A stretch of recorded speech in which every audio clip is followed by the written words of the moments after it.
my niggas prepared for the dog. Yeah. So we gon' get it on for the last days, nigga. You already know what it is. 140 for the rebel. They in the building, we in the spot.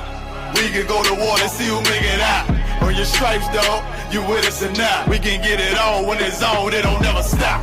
First you get that power, gotta hold it down. Watch your step, boy, you on holy ground. They in the building, we in the spot. We can go to war and see who make it out. It's a problem, tell them pop off. I die for I let my colors fly, boy. For a nigga take me, they'll drop dead. AR, clean them up like a mop head. Say he cool, he bad, he really so tough. They like, damn, look what he did to Billy go rough. Little bitch think she Kiki Palmer, silly hoe. She know I'm that bull, but I ain't from Philly though. From the city where they say about that ribbon like playing poops. Know them niggas plotting, gotta deal with me. Can't catch me slipping, got to steal with me.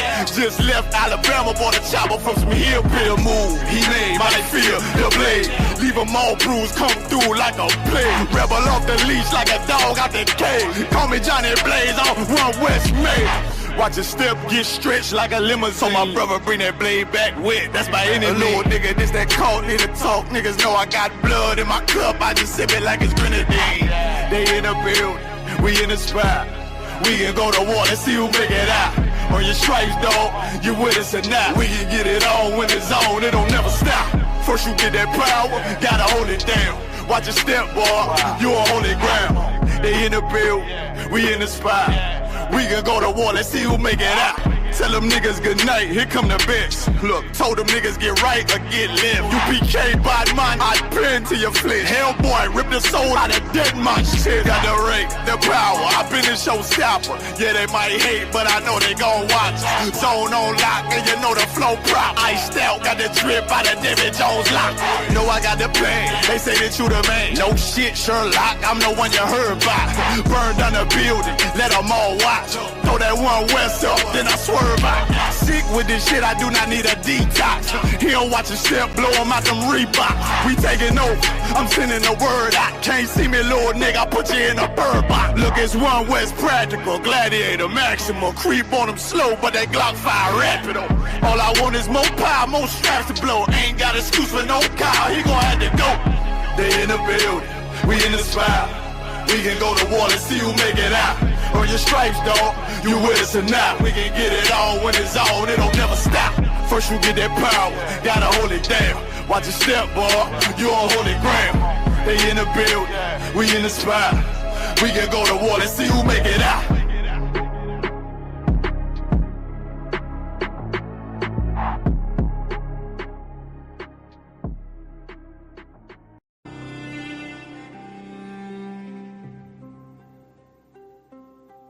Thus saith the Lord God.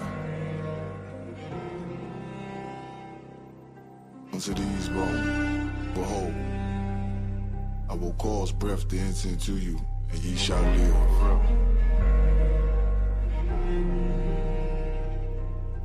Seen a man rise from the dust, shit glorious in my sight. Never yield, I'm indebted to that old Lord Christ. Can't let them colors fly, only blood will suffice. Try to divide my brethren, I'ma put it in his life. Is you gonna endure? Damn right, I need that white gold with them stones. Look like Cinderella and Iris. Shit, the time will tell when the bones are healed and we live again.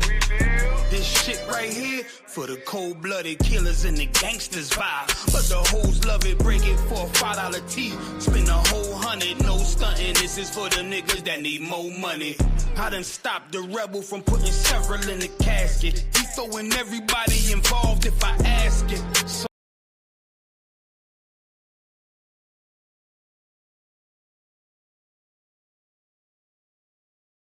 So don't make me get a word. I'm scared of what he might do. Don't make me build a nerve. Down in your lawn, feel like it's the beginning of the purge.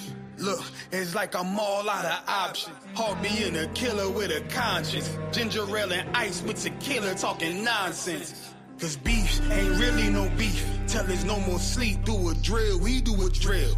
Ours Mozambique, 2 to the body, 1 to the head, fuck it, on repeat. One West, you know them cult leaders around the street. Seen a man rise from the dust, shit glorious in my sight. Never yield, I'm indebted to that old Lord Christ. Can't let them colors fly, only blood will suffice. Try to divide my brethren, I'ma put it in his life. Is you gonna endure? Damn right, I need that white gold with them stones. Look like Judge.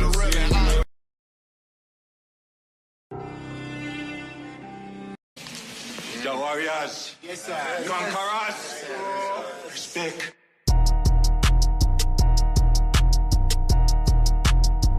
Shout out Dave. Hey, look, I just left Atlanta. I said I'll be back in August. The way I go to work up in this bitch, I need an office. Pussy so good, should've put it in my coffin. If he play up that Glock like back the fuck up on me, nigga. He hurt and I can see it in his face. Time to bring that bait, my shit raw. I'ma bust their head no matter what I play. I'ma take the word, you get that bread, bitch. What I say, hold a run, going undefeated just like OJ. No, I gotta keep that little rascal in case it pump fake. Shorty called me, said she need that spank. I said, okay, I lead by example. They are not a factor. You is not a queen, hoe, and we ain't the Black Panthers. 144 them, who they send to get them answers. I'm sicker than that cancer. I'm quick to get them bands. I don't know why they keep on playing with me. Who the one they said they give me? Miss Glizzy with me. Cook that beef so good, they like, who made the chili? Now they won't reconsider. Guess that I'm the one tripping. Drop the truth like Cat Williams. Come through the door like Pimmy Pimp. I'm always trying to flip my penny. Busy, I'ma be a minute. Get that dough like Mr. Sims. Listen, nigga, we back. Hey, look, I just left Atlanta. I said I'll be back in August. The way I go to work up in this bitch, I need an office. Pussy so good, should've put it in my coffin. If he play up that Glock like back the fuck up on me, nigga. He hurt and I can see it in his face. Time to bring that bait, my shit raw. I'ma bust their head no matter what I play. I'ma take the word, you get that bread, bitch. What I say, hold a run, going undefeated just like OJ. Niggas hate, yeah, what about it? I know about it, they can't stop it, ain't worried about it. Niggas fake, they ain't solid, no, I got it, I'm hard about it. Niggas mad, they can't take it. Niggas know they can't face me. She said, who he think he is? Right now, I look like God, baby. Standing on that block, baby. Raked up on they top, baby. Screaming, fuck the free world like cheddar bar. Busy man, bitch, I'm always on my job. Drop the album, got so many hits, might get a Rigo charge. See me throw that one up in the air like I'm E.T. They know they can't beat me. I can't get this game for free. Damn right, I'm U.P.K. I'll show you how to be a G. Long way from D.C. We was down in A&T. Ike had them triple stack pills like it's GNC. We was getting to it, but we still ain't gon' pay the fee. Who me? I was pumping gas like the BP. About to blow like TNT. Let me put my shit on D&D. Coward shit I can't be. I'm a long way from B&E. Me and bro was laying in your shit before the B&B. The Waffle House with y'all, I'm staking eggs with the sweet tea. Glock out on my lap, cause I ain't going out like P&B. I just left Atlanta, I said I'll be back in August. The way I go to work up in this bitch, I need an office. Pussy so good, should've put it in my coffin. If he play up that Glock like back the fuck up on me, nigga. He hurt and I can see it in his face. Time to bring that bait, my shit raw. I'ma bust their head no matter what I play. I'ma take the word, you get that bread, bitch. What I say, hold a run, going undefeated just like OJ.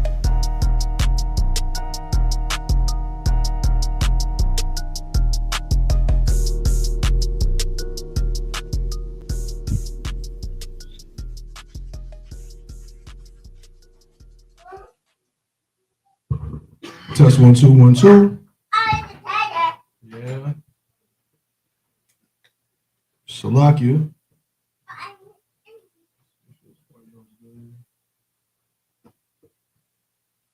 Shem Shukta coming in true clear on this end. Hey, Shalom.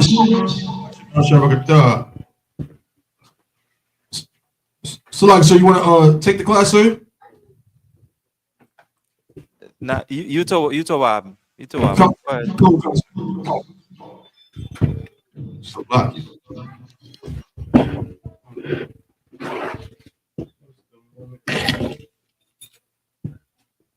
Should be good though. Bahamas, y'all hear me good in the Bahamas?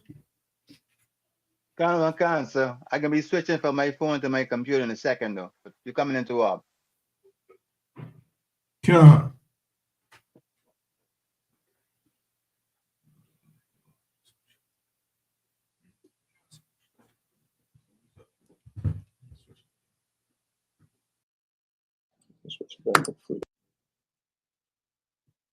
Test 1 2 1 2.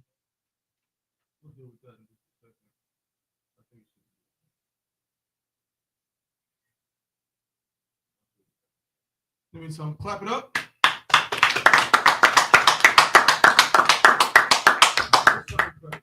Shalom, Yahweh, Shalom, a thumb to all the brothers, Yahweh, Shamar, all the thumb, Shalom, shout out all the sisters.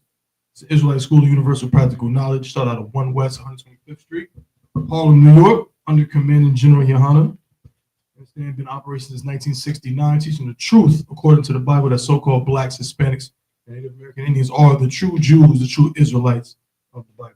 Of course, this is the Tuesday night Brotherhood class right here in North Carolina. Also, we got some other zones joining us. So we're in Durham, Fayetteville, Charlotte, Eastern Carolina. We're waiting for some other brothers to join us shortly. But right now, we also got Trinidad with us, Trinidad and Tobago. You know what I'm saying? Also, we got Bahamas with us. You know what I'm saying? For tonight's class, of course, I'm Officer 1000 Tabawan, holding it down until Captain of 13,000 Nayathaq Benjamin arrives. All right? Most High in Christ. Okay, we got Eastern Carolina in the building. You hear me good, Yarmak? God, yeah, shalom. Okay. Shalom, Lord Christ. All right, Most High in Christ. So with that, we're gonna get right into it. All right. So again, this is the Brotherhood class. But again, if you have any questions of any kind, you can ask your questions. If you online tuning in, just post your questions in the comment section. And if I can answer them, then that's what I'll do. If not, we'll just hold it till Captain Nayathaq arrives and we'll send him the questions. Also, if you're in any of the rooms, in any of the zones, if you have questions, go ahead and raise your hand. You know what I'm saying? We'll see you. And like I said, if I can answer the question, if I got that breakdown, then I got you. If not, we'll just wait till Captain Nayathaq arrives. We'll pose the question to him. So, are there any questions in the room currently? Go ahead.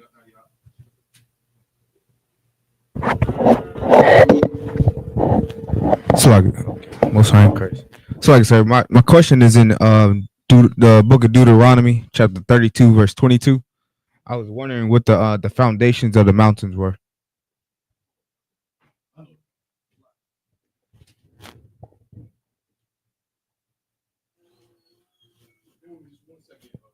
Come on, sir.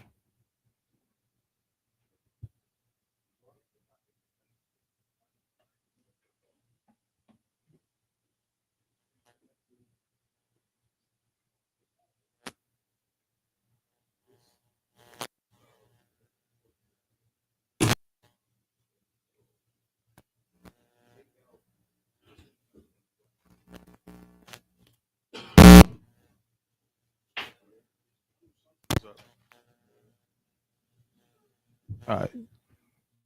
Test 1 2. Turn it up a little bit. Yeah.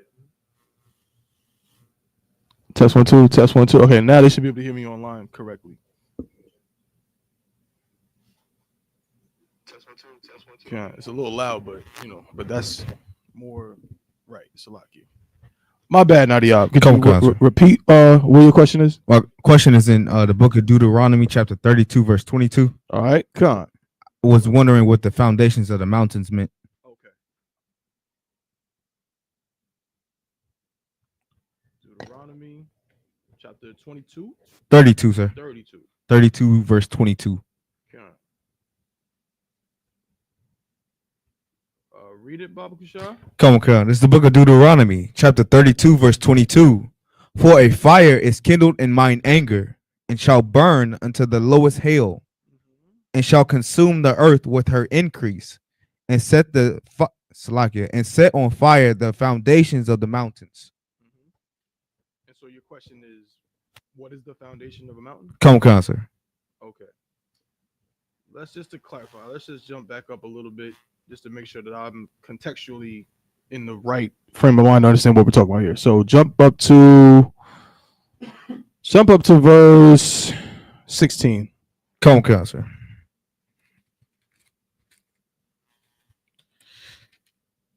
This is the book of Deuteronomy, chapter 32, verse 16. They provoked him to jealousy with strange gods and abominations. Provoked they him to anger. Right. Okay. So now we see contextually what we're talking about here. Right. Who provoked the Most High to jealousy?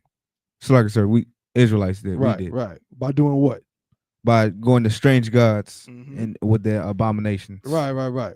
So we was worshiping strange gods just like we do here in America. Come on, come. Right, go ahead. Come on. Verse 17. They sacrificed unto devils, not to God. Right, go ahead. To gods whom they knew not. Right. The new gods that came newly up, whom your fathers feared not. Right. We sacrifice unto gods that our fathers had never even heard of, that never even existed. You know what I'm saying? Our forefathers had never heard of these gods. They never worshiped these gods. You know what I'm saying? These were new gods, right? And we were sacrificing to these gods. Go ahead. Verse 18. Of the rock that begat thee, thou art unmindful, and hast forgotten God that formed thee. Right. You forgot the Most High. Go ahead. Verse 19. And when the Lord saw it, he abhorred them. Right. Go ahead. Because of the provoking of his sons and of his daughters. Verse 20. And he said, I will hide my face from them. I will see what their end shall be. What does that mean? Real quick, we're not going to sidetrack, but what is he talking about? He said, I will hide my face from them. So like I said, that he won't be with them. Like he won't Simple. protect them. Perfect. Come on. Hide my face from them. That's like, you know what I'm saying? If you got a child or something and you hide your face from them, what is that? If you hide your face from your child, guess what? They're going to probably break every bone in their body. Come on. Because you're not what? You're not watching them. You know what I'm saying? That's what it means to guard. We say shamar, right? Shamar means to watch. So the Most High wouldn't watch over us. He would turn his face from us. Read on. Come on. I will see what their end shall be. For they are a very forward generation. Forward, not forward. Forward. Forward. Right. Anybody know what that word means? They are a very forward generation.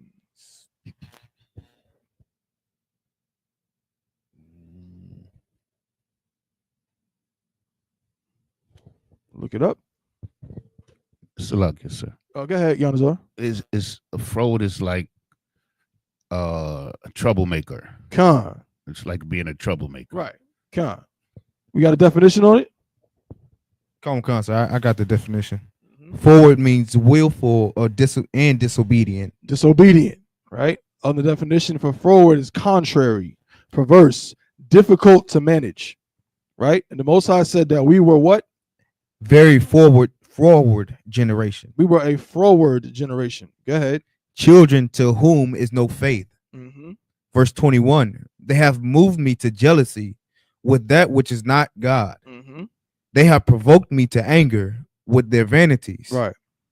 And I will move them to jealousy with those which are not a people. I will provoke them to anger with a foolish nation. Right. Who's that foolish nation? So like I said, the oppressor today. Right. The oppressor, he's a foolish nation. And the Most High provoked us to anger with a foolish nation, with a nation that has really no connection to the Most High whatsoever. Right. You know what I'm saying? They have no bond with him. We're the children of the Most High. But he's provoking us to anger with these people. Understand? Read on. Verse 22. For a fire is kindled in mine anger, and shall burn unto the lowest hell. Right. So we're talking about his anger. A fire is kindled in mine anger, and shall burn unto the lowest hell. Go ahead. And shall consume the earth with her increase. And shall consume the earth with her increase. But still talking about what? The Most High's anger. Come on. The kindled fire is his anger. A fire is kindled in mine anger. Go ahead. And shall consume the earth with her increase. And set on fire the foundations of the mountains. God. So as far as what exactly it means when it says foundations of the mountains, I believe that it's not literal. It's just a metaphor. Come on. You know what I'm saying? It's like, man, like from there and back. Come or, on. you know what I'm saying? If I say, man, yo, man, pause, like, you know what I'm saying, like, that's somebody look good from head to toe or something. It may not be actually literal. It's just showing you the degree of it.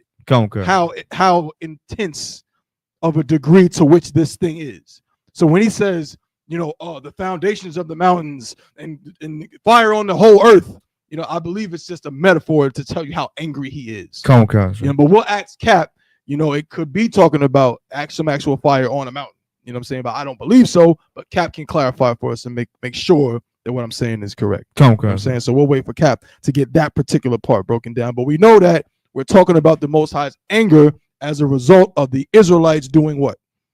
Going against him, sir. Going against him. So whatever that is, whether we know these mountains are literal or figurative, we know that we shouldn't do what? Worship other gods. Okay. We shouldn't go after other gods, heathen gods. You know what I'm saying? That's what we can take from this for sure. You know what I'm saying? But like I said, we'll get Cap to clarify that part. Is there any other questions in the room? Go ahead, Yadazar.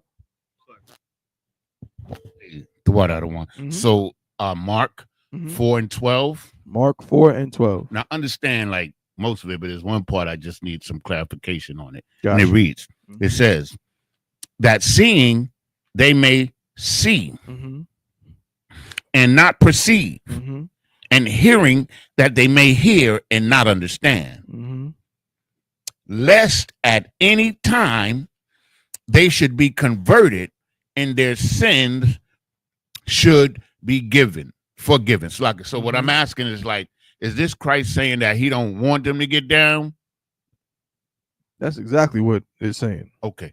That's exactly what it's Most saying. High Christ. I just wanted to be yeah. Christ wasn't, as we know, a very happy guy, to say the least, right? To say the least. I'm just meaning the imagery of him. Not saying that he wasn't a person who, you know, when he was with his brothers, you know, was amiable and so on. It just means that image of Christ as like, they treat Christ like he's like, you know, a hippie or Steve from Blue's Clues, or, you know what I'm saying, or Barney or something. Like he just, when Christ comes in the room, there's a glow and and everybody's just smiling and floating on a cloud. That's not what Christ comes. You know what Christ coming around is like? If all these brothers in here know what I'm talking about. We in here in class, right? If General Hyman was to walk in here right now, right now, you know what I'm talking about, right? I'm not saying that General Hyman, obviously I'm not saying he's Christ, but the feeling that a brother would get if General Hyman or any general or captain just walked in here out of nowhere, that's the feeling that you would get being around Christ. You understand? He was not a hippie. He wasn't a happy-go-lucky guy, and he didn't love everybody. He had enemies, and there was some people he didn't want them to convert. He didn't want their sins forgiven. Not him. You understand? So yeah, Christ was definitely that kind of guy. That's why the scriptures describe him as an austere man. Right? He was an austere man. He wasn't here trying to, you know, hug everybody and shake their hand and all of that. So like, come on. Any other questions in the room? Salagi. Come on. If I if I may, I wanted to add a little bit to the brother's first question with the mountains. Come on, go ahead. If I could, you with the mountains, you want to think of the mountains like even with Jerusalem. When you read the book of Psalms, think of Jerusalem was built around the holy mountains, like Mount Zion, and that was something that when it was built, it should not have been. It can't be moved. It can't be removed. A mountain is signifying our strength. It's like our fortress, right? Okay. A mountain. You can't move a mountain, and that is signifying our nation. So when the Lord said his fire is kindled and he gonna burn the base, the foundation of our mountain, it's talking about our people, like Jerusalem, from the bottom all the way up to the top. We're gonna lose our defense. We'll lose our fortress. We'll lose that mountain, and that's what has been happening to our people to this day. So if I could, we could still ask Jeff, but no, the water. No, the water, bro. For real. Appreciate you already. Salakia. Was there any other questions in the room? Come on, I have one more. No, please. It's in the book of Nahum. I was trying to get the breakdown of the fir trees. Like I understand the first verse and the second is in the book of Nahum, chapter 2, verse 3. Like I get 1 and 2. This is talking about Christ, and you said Nahum. Well, Salakia, I'll read it, sir. Salakia. Go ahead. It's the book of Nahum, chapter 2, verse 1. He that dashes in pieces is come up before thy face. Keep the motion, watch the way, make thy loins strong, fortify thy power mightily.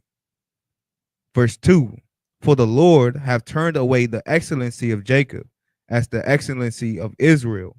For the emptiers have emptied them out, and had marred their vine branches. Verse 3. The shield of his mighty men is made red. The valiant men are in scarlet. The chariots shall be with flaming torches in the day of his preparation, and the fir trees shall be terribly shaken. My question is, I don't necessarily understand the fir trees, exactly what it's referring to. What verse was that again? Verse 3, sir. Verse 3. Read 3 from the top. Come. It's the book of Nahum, chapter 2, verse 3. The shield of his mighty men is made red, and valiant men are in scarlet. The chariots shall be with flaming torches in the day of his preparation, and the fir trees shall be terribly shaken. And the fir tree shall be terribly shaken. Go ahead. That's what I was thinking. That's what I'm assuming, because that fir trees is usually talking about other nations. But I want to get that. What's that precept? What's that precept where it talks about the fir trees? Was it Isaiah 14:8? Somebody get Isaiah 14:8. No, I know that's your Nahum is your question. Oh, Salaki, my bad. Pardon me. Yeah, Isaiah 14:8 is the one, but start at verse 6. It's the book of Isaiah, chapter 14, verse 6. He who smote the people in wrath with a continual stroke, he that ruled the nations in anger and persecuted is persecuted, and none hindereth. Verse 7. The whole earth is at rest and is quiet. They break forth into singing. Verse 8. Yea, the fir trees rejoice at thee, and the cedars of Lebanon, saying, since thou art laid down, no feller is come up against us. Right. So the fir trees here is also talking about other nations. When it talks about fir trees, it's not talking about a literal tree. Right? Because and the cedars of Lebanon saying, since thou art laid down, no feller has come up against us. Last time I checked, why would a tree give a damn about a war? Right. Why would a tree care about somebody coming up against them? You understand? So when it talks about the fir trees and the cedars, it's talking about people. You understand? So going now, read Nahum again.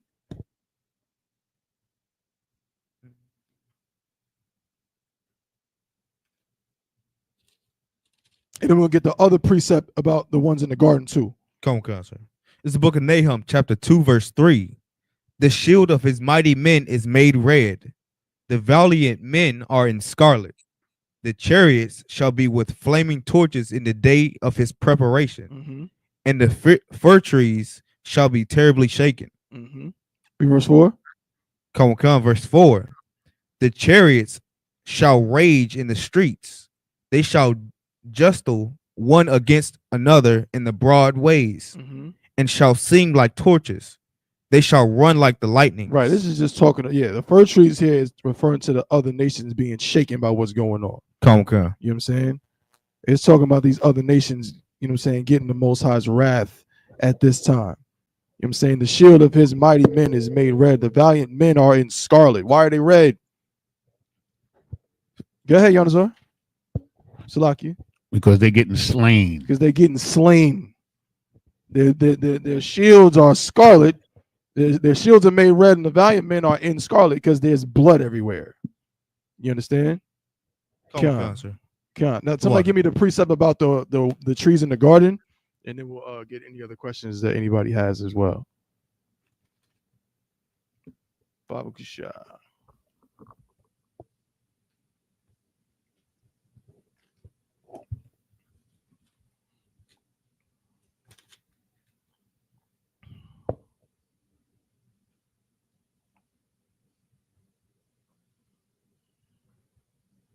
You looking for the one in Ezekiel, or are you looking for the ones in Genesis? Genesis. Probably both.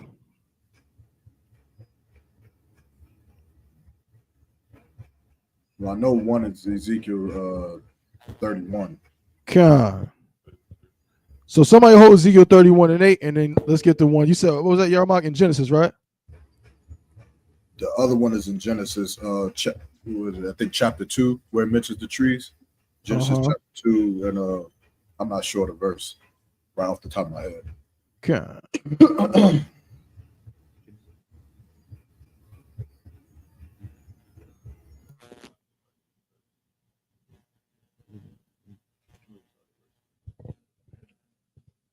No sweat, no sweat. We might just need the one in Ezekiel.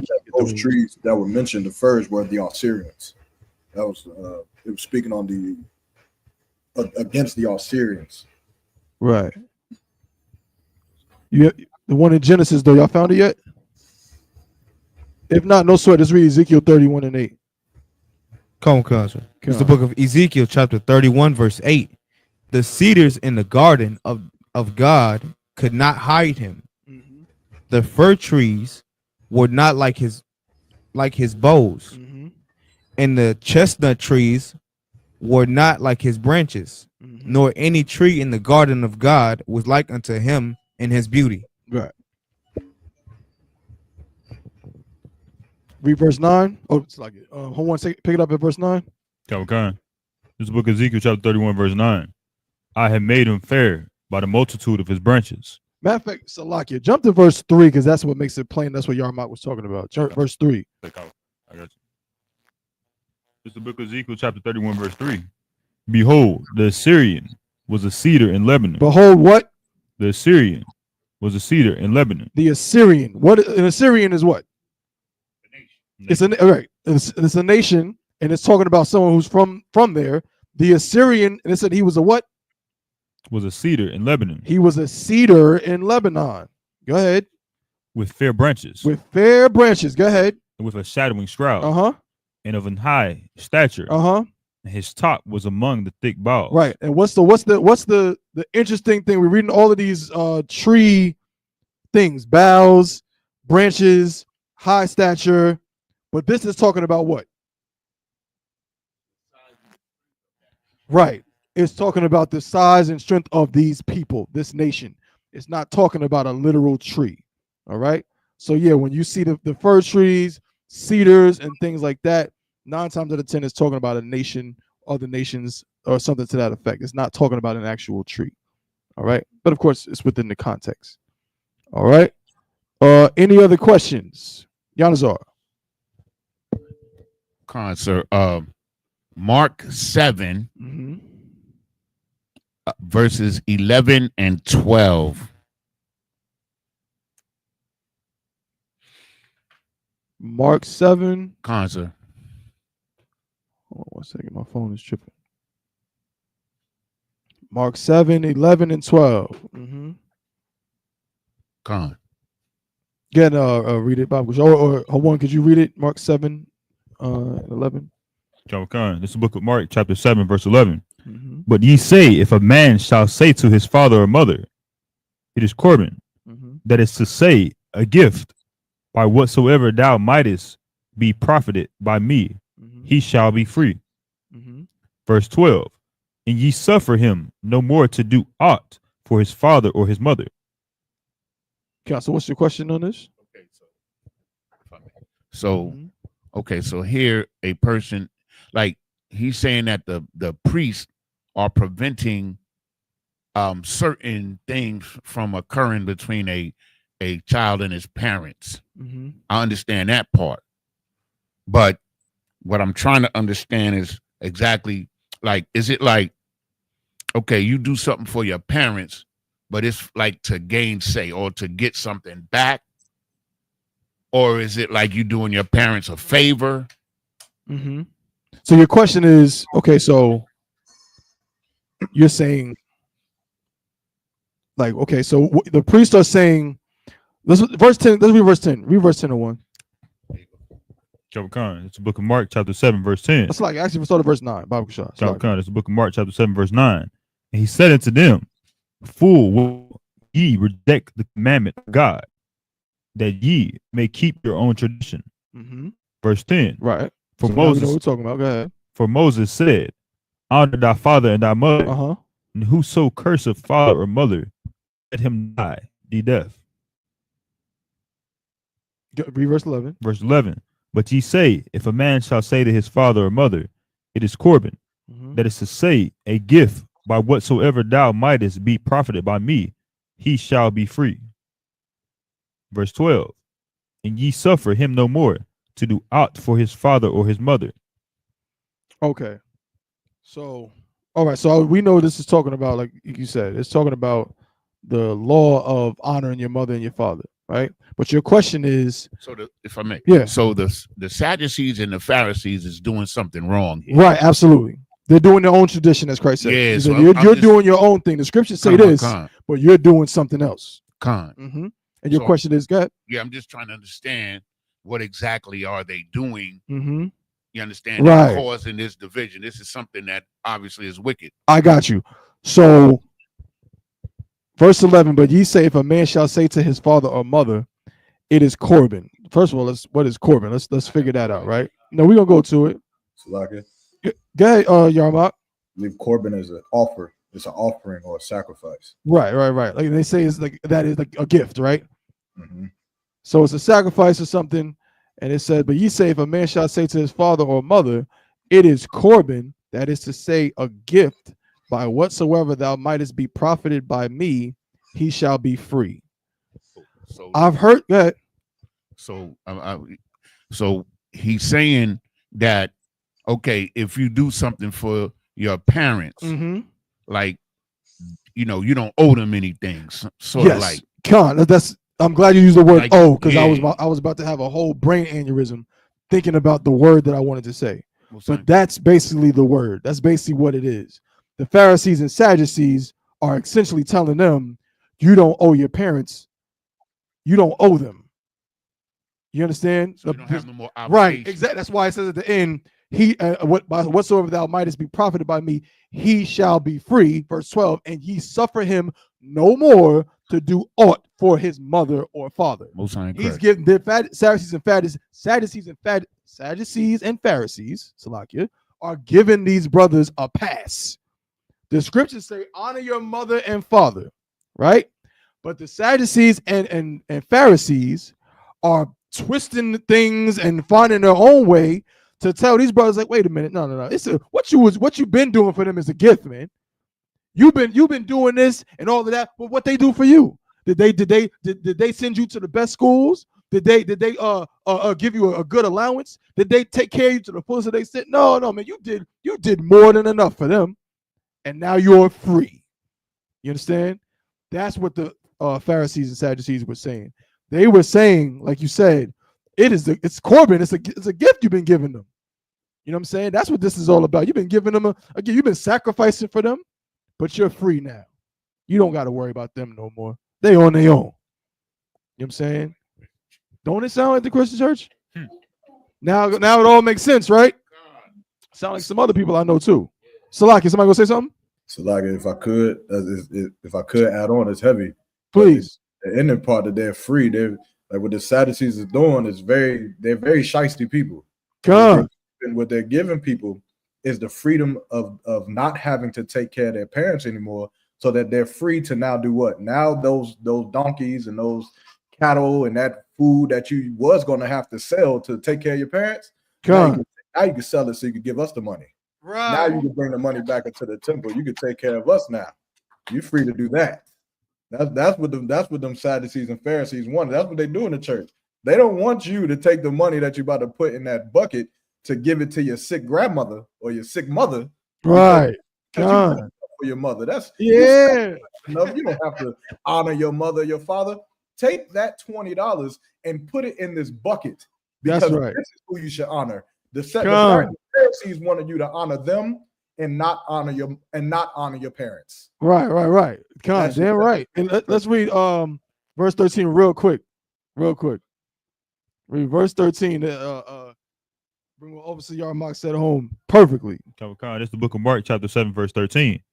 making the word of God of none effect through your tradition. Through whose tradition? Through your tradition. No, God's tradition. Through your tradition. The Most High's tradition. Through your tradition. It's the Pharisees and Sadducees. That's your tradition. You came up with that.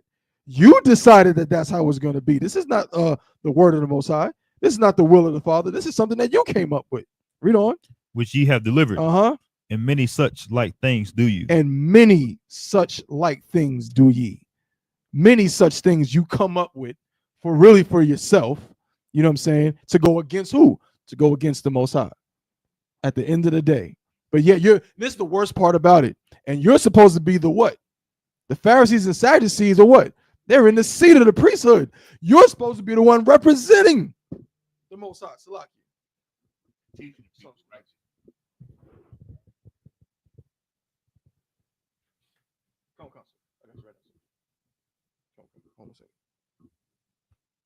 Bear with me.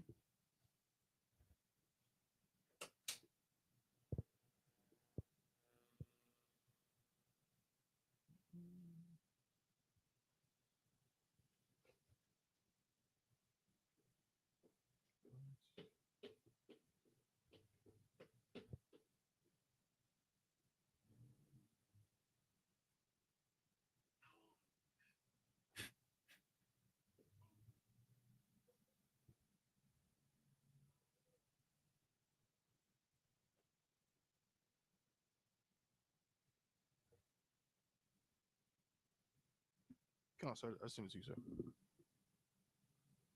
Come on, sir.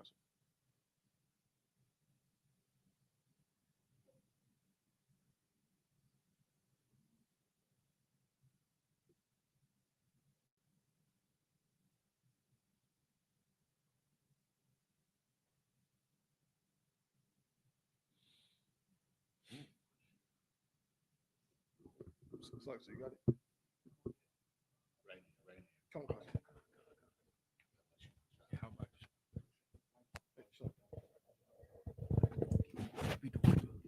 Salakia. And with that, I'm going to pass the class over to priest and captain of 13,000, Nayathaq Banyami. Shalom. Shalom, warriors. Shalom, Aquatia. How y'all doing? Shalom, sir. Good? All right, where we at? All right, I know I have some precepts to go over here. All right.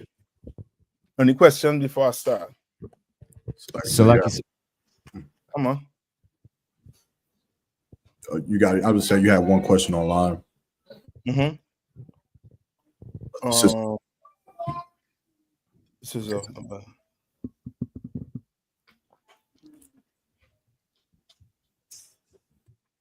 okay. Says when they say take part in Juneteenth, are you meaning the celebration? What does Juneteenth mean to you? So I'm gonna wait until she responds. Any more?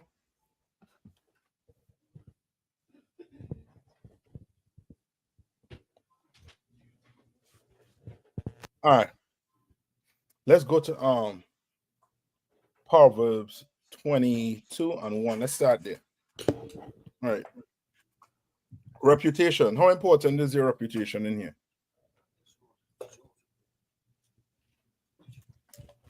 It's everything, sir. Means what? Everything. Means everything. When they say means everything, give me a little more. Like your reputation is like your reputation is one thing that's is very, it's the hardest thing to build, but it's easy to break, to destroy. Like if you get a bad rep, you know, for being untrustworthy or not wanting to do work, it take a lot to build that reputation back up. Yeah, it does. Look up reputation.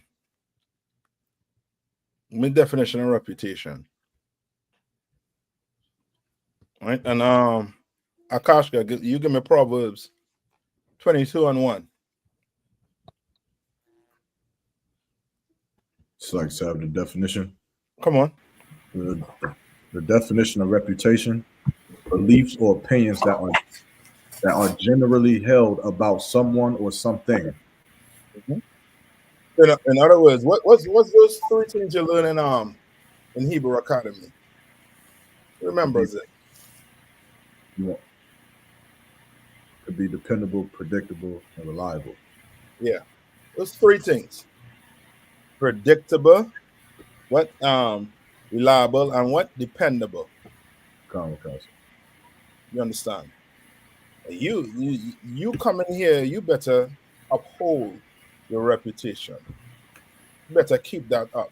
You better have some integrity. You understand? You better. There's a reason why you ever hear anybody name the child Judas?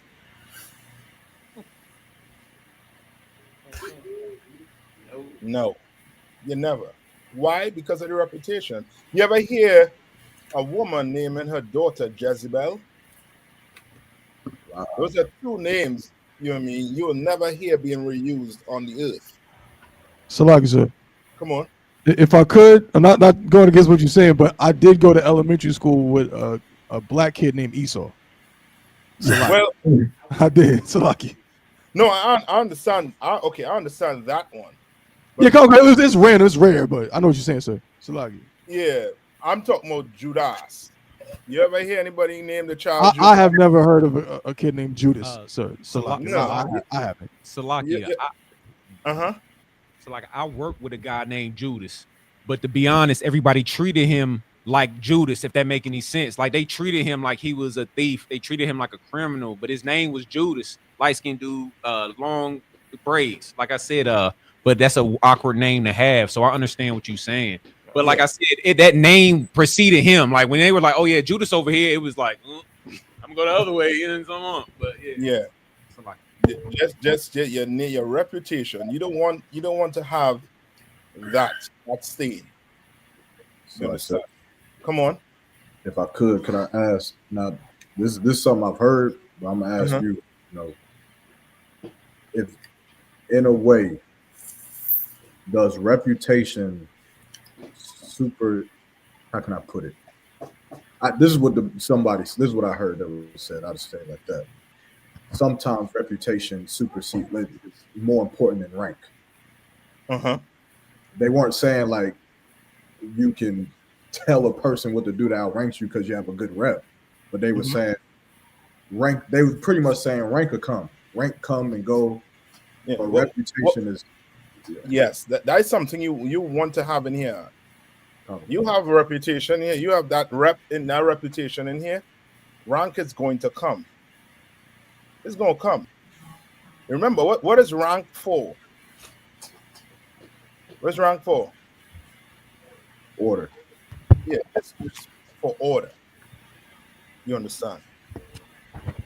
Rank is for order. At the end of the day, we all brothers. You understand? At the end of the day, I can't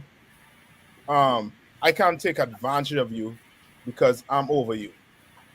You can't take advantage of a brother because you're over a brother. Oh God. You'll be dealt with in here.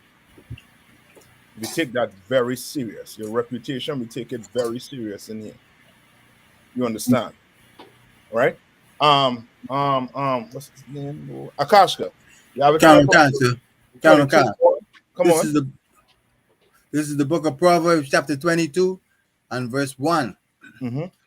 A good name is rather to be chosen than great riches. You understand?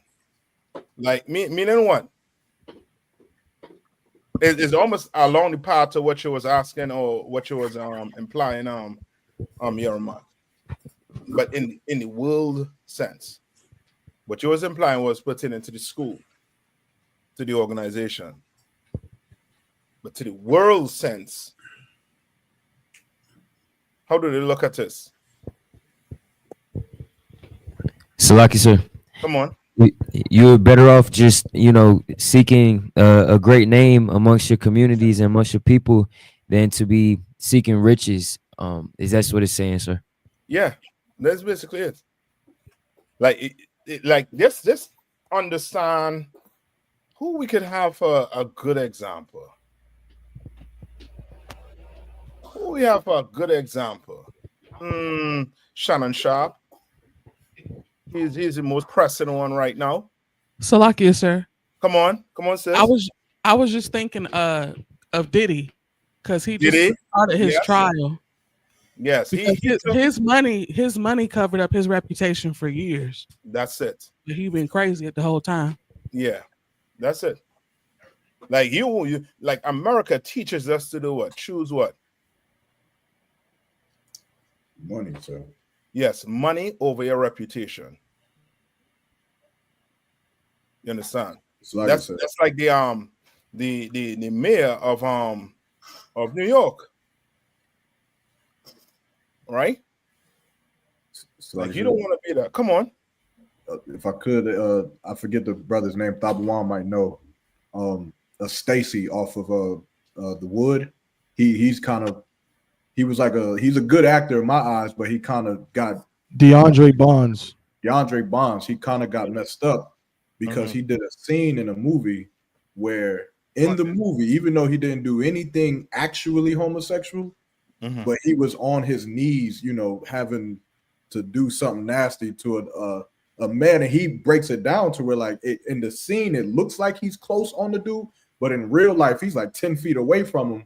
But he said even that destroyed him, and it messed him up to where he couldn't continue his career like how he probably should have. Yeah, and you don't want that, because you come in here and you get a bad name, a bad rep arc. It's you gonna have to work. I'm not saying you can't get that stain off of you, but remember, when you walk through them doors to come into the Israelite School of Universal Practical Knowledge, what were you coming in here to do? To do what? Lucky, sir. Come on. To shed yourself with the world. Yes, but give me it on topic. What you coming in? What you came in here to do? So like you, sir. Sir, the Most High.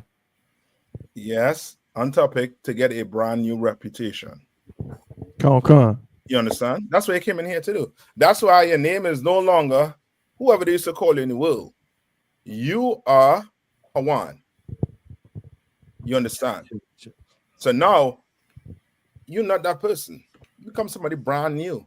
You become somebody, you basically start over with a what? With a new rep. Come. Building that rep. You're building it. You come in as a trooper. Then you become a what? Officer 50. Then you start moving up. And you keep them reputation. That reputation. And it starts to what? Grow. You start to get what do we call it in here? You start to get what? Season, sir. Yes, season. You understand? With that reputation. Start to get seasoned. And then before you know it, you will be a what? Starts with a P. A pillar in this truth. You understand? A pillar. Right? And you want to work your way up there. You don't want to be the person to come in here, change, and then do what? Go back, sir. Yeah. You go back to being whoever he is. You don't want that. You don't want that reputation, because now you're going to have to work to get it back. Work. You could get it back. You can get it back. But you're going to have to work to get it back. You understand? All right? Any more on that? What verse you at right now? So still the latter part of the first verse. Go ahead, read on. Proverbs chapter 22 and the second part of verse number 1. And loving favor rather than silver and gold. You understand? Like, you're going to have to do what? You're going to have to be, one, you got to be Nayathaq. You got to be Kiad 1. You got to be I.S.U.P.K. You're going to have to beat them men above what? Gold and silver. You can't be like a councilman who say one thing to get voted in. And then once to get voted in and the money start coming, you're switching up your whole game. You can't do that. You gotta be one way. And that's what? One West. You understand? Right? Right? That was it on 22, right? Can, sir. Right? Give me Ecclesiasticus 39 and 1. Me Ecclesiasticus 39 and 1. The Rashi there? Khan, sir. I Go got ahead. you. Get this one for me. It's the book of Ecclesiastes, chapter 39, verse 1. But he that Hold giveth. on. Hold on, eh? One thing. I think Sister Siona just answer a question, right? So yeah, okay. Right? Okay. It's okay. Who gave you Juneteenth? Where did Juneteenth? Who know the history on Juneteenth? Who can look it up quick? Salaki, sir. Come on. Juneteenth is basically the celebration because when the Emancipation Proclamation was given and the slaves was free, some of the brothers in the Deep South, particularly Texas, they didn't get the word till almost a year later. So then they began to celebrate because now they knew that they were free. Right. And we all know that that's a game the oppressor played on us. We're not free. We're still in captivity. Blacks, Hispanics, and First Nation people. We're not free. It only seems as if you're free. Then ask yourself why you need a birth paper. Why you need a marriage license. Why you need a visa. Why you need these things if you're free. Free men don't need these things. You know, the small hats on them, they don't need no visa to go anywhere. They go wherever they feel like, whenever they feel like. You understand? Right? And Juneteenth was given by whom?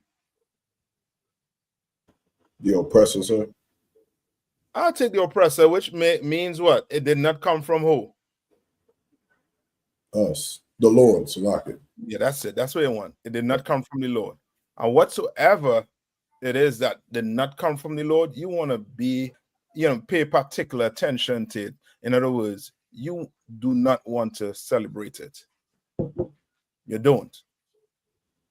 You know what I mean? You might see brothers at it, but we doing what? We actually what? We see us at a Juneteenth, we are doing what? Right, sir. Somebody said it. Yeah, we working. we know Juneteenth is where's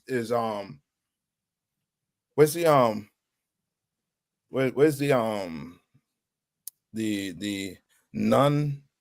We know it's BS. They put it like that. We know it's total BS. And we are going there to try and do what? Pull our brothers and sisters from what? The BS. You understand? We're working. We celebrate what the Lord told us to celebrate, and that's in the Bible. You understand? These days, all these other days, Juneteenth, July 4th, Halloween, Valentine's Day, all these Christmas, all these holidays that were created by man, we don't celebrate. You understand? Sir. All right. So like, come on. Also, the sister was asking about like Cinco de Mayo, like those days that's kind of celebrating you know, them overcoming the French or the Haitians rebelling against the French. Those days, though they shouldn't be celebrated as holidays, would it be wrong to go to the bar and fish? No. What you just said, just answer the question. If you're going there to fish, then you're going there to fish. But if you know you're going there to have a drink and say, yeah, Salaki, you know, yeah, I mean, you fully in the spirit of Cinco de Mayo. Okay. Yeah, I mean, and the Lord hates it. Give me the scripture. I think it's Amos 5 and 21. Right? Because what day we don't celebrate, and it was our actual freedom. The Passover. Yeah. Them people that Cinco de Mayo on Juneteenth, they not at Passover. When the Lord destroy the Africans, like literally give you freedom. That's freedom. Your enemy was at the bottom of a Red Sea, when the Lord finished with them. That's actual freedom. So, like I said, I have that scripture when you're ready. Come on. Amos chapter 5 and verse 21. I despise your feast days. Right. The Lord saying, I hate. I hate. You, for you Christians, hate is not in the Bible. The Lord don't hate.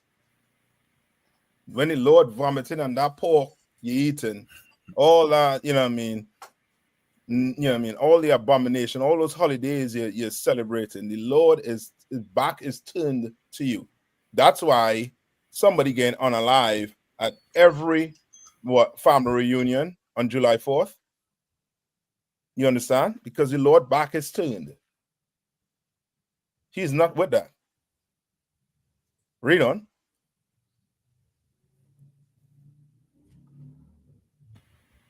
Exactly, sir. I despise your feast days, and I will not smell in your solemn assemblies. Right? The Lord don't want to smell that food you're cooking, because he knows it's nasty. That disgusting pig, you know, that oink oink, or them crab legs, or them shrimps. I mean, somehow we, you know what I mean, you can't buy a cow, you got to buy the pig. But he don't want to smell it. And some of you are gonna be, well, okay, well, I'm gonna buy the cow. He ain't smelling the cow too. The cow is now into a pig to him on that day. You understand? Right? I think Baz had a question there, right? I think we got right. So what you want to focus on? You want to focus on what the Lord tell us to celebrate. It's just like when it comes to eating, you want to focus on what the Lord tell you to eat and what he tell you not to eat. You understand? You want to focus on that. All right, come on. Come on, sir. Officer Ba'an says, Shalom, Yahweh Shemel Rashab Barakatah.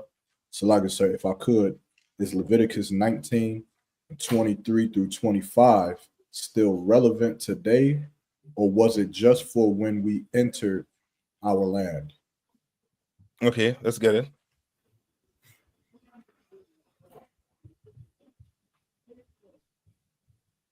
Let's get it. Let's pull it.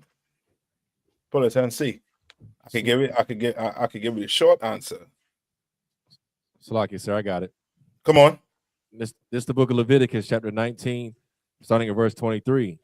And when ye shall come into the land, and shall have planted all manner of trees for food, then ye shall count the fruit thereof as uncircumcised.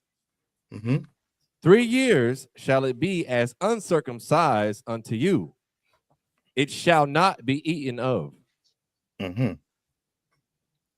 That's it? Verse 25. There's verse 24. I was at 23. Want me to just read the 25? Yeah, read 24. Come on. But in the 4th year, all the fruit thereof shall be holy to praise the Lord withal. Verse 25. And in the 5th year shall ye eat of the fruit thereof, that it may yield unto you the increase thereof. Right. So this is it. Read verse that verse 24. I went to verse 25. Okay. What basically it sounds like this has to do with us planting, right? Which is, you know, I mean, husbandry, right? Has to deal with that.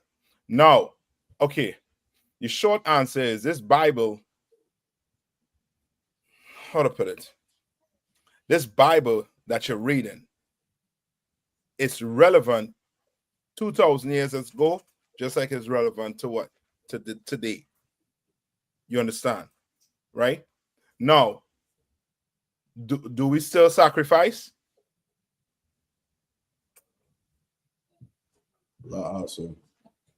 Sure no.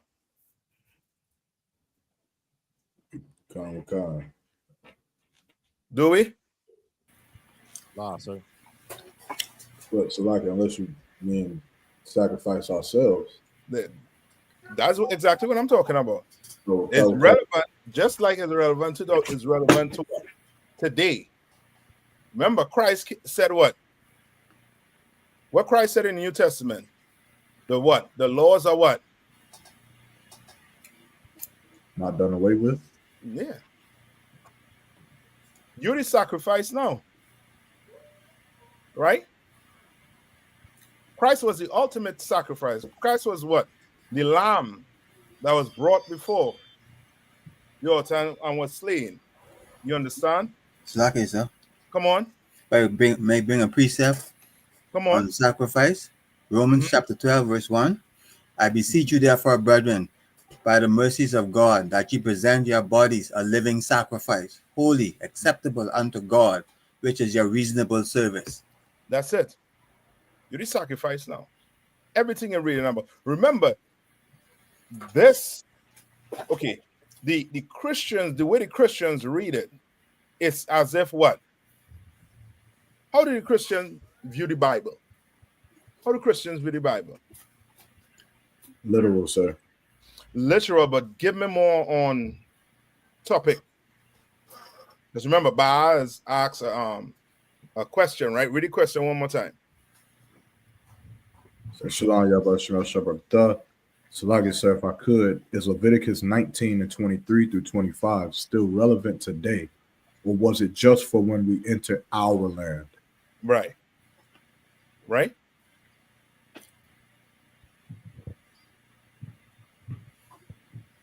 So, like I said, come on. Like Christians view the Bible like this is like a fairy tale book. Like this isn't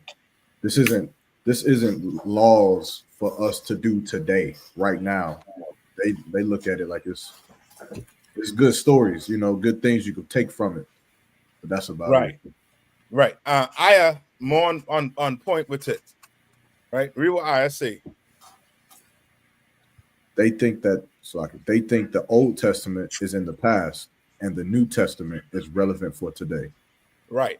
But they don't even take the New Testament relevant for today because they say what? You still following all them what? All them laws? You still? To them, the Old Testament is, you know what I mean, that gone, dead and gone. You know what I mean? To them, the Bible is basically a book of the dead. And they just take what? Good stories that's relevant to their life. Stories that sound good to them. And have what they call a sermon. And they go about their life. Right? And that's right, sis. They don't take the Bible serious. They do not. They don't. Right? Now, so it's relevant today. Right? Remember, whatever land you went in, you have to do what? Whatever land you went in, you have to do what? What you have to do? Huh? Prepared. No, Yes, sir. I want it on the whole, like broad. Slug. Come on, Trinidad. Yeah, so like I say, if I may, keep the laws Yeah, according to how Moses give us it. yeah. If you put on a suit and go out in space, you got to keep the law. You're on the moon, you have to keep the law. Wherever you go, you're gonna have to keep the law. Salakia. Come on. I'm growing bell peppers, pumpkin, jalapeno, watermelon, cantaloupe, honeydew. I guess what he's saying is, even if I was to grow it, I can't eat it. Correct? Is that basically what that is going into? Like if I grow it, because I would bring it here. Look, I got a bunch of them, like these little seedlings right now. But what are we saying? I think that's what he's trying to say. Is that, does that mean if I grow some watermelon, I can't eat it? I guess that's where I'm confused at. Salakia. Okay, read it one more time. Read it one more time. Darash. Kawakan. Want me to start from verse 23? Yeah, so you can start from verse 23. Kawakan. It's the book of Leviticus, chapter 19, verse 23. And when ye shall come into the land, and shall have planted all manner of trees for food, then ye shall count the fruit thereof as uncircumcised. 3 years shall it be as uncircumcised unto you, it shall not be eaten of. Right. Read on. Verse 24. But in the 4th year, all the fruit thereof shall be holy, to praise the Lord withal. Right. So this has to deal with what? Come on. Salaki, the seasons?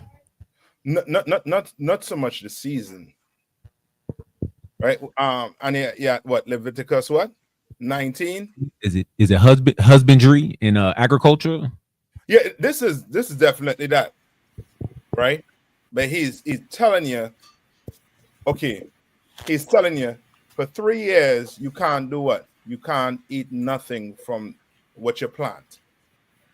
But then on the fourth year, what you doing? But in the 4th year, all the fruit thereof shall be holy, to praise the Lord withal. Right. So on the 4th year, the fruit is going to go to who?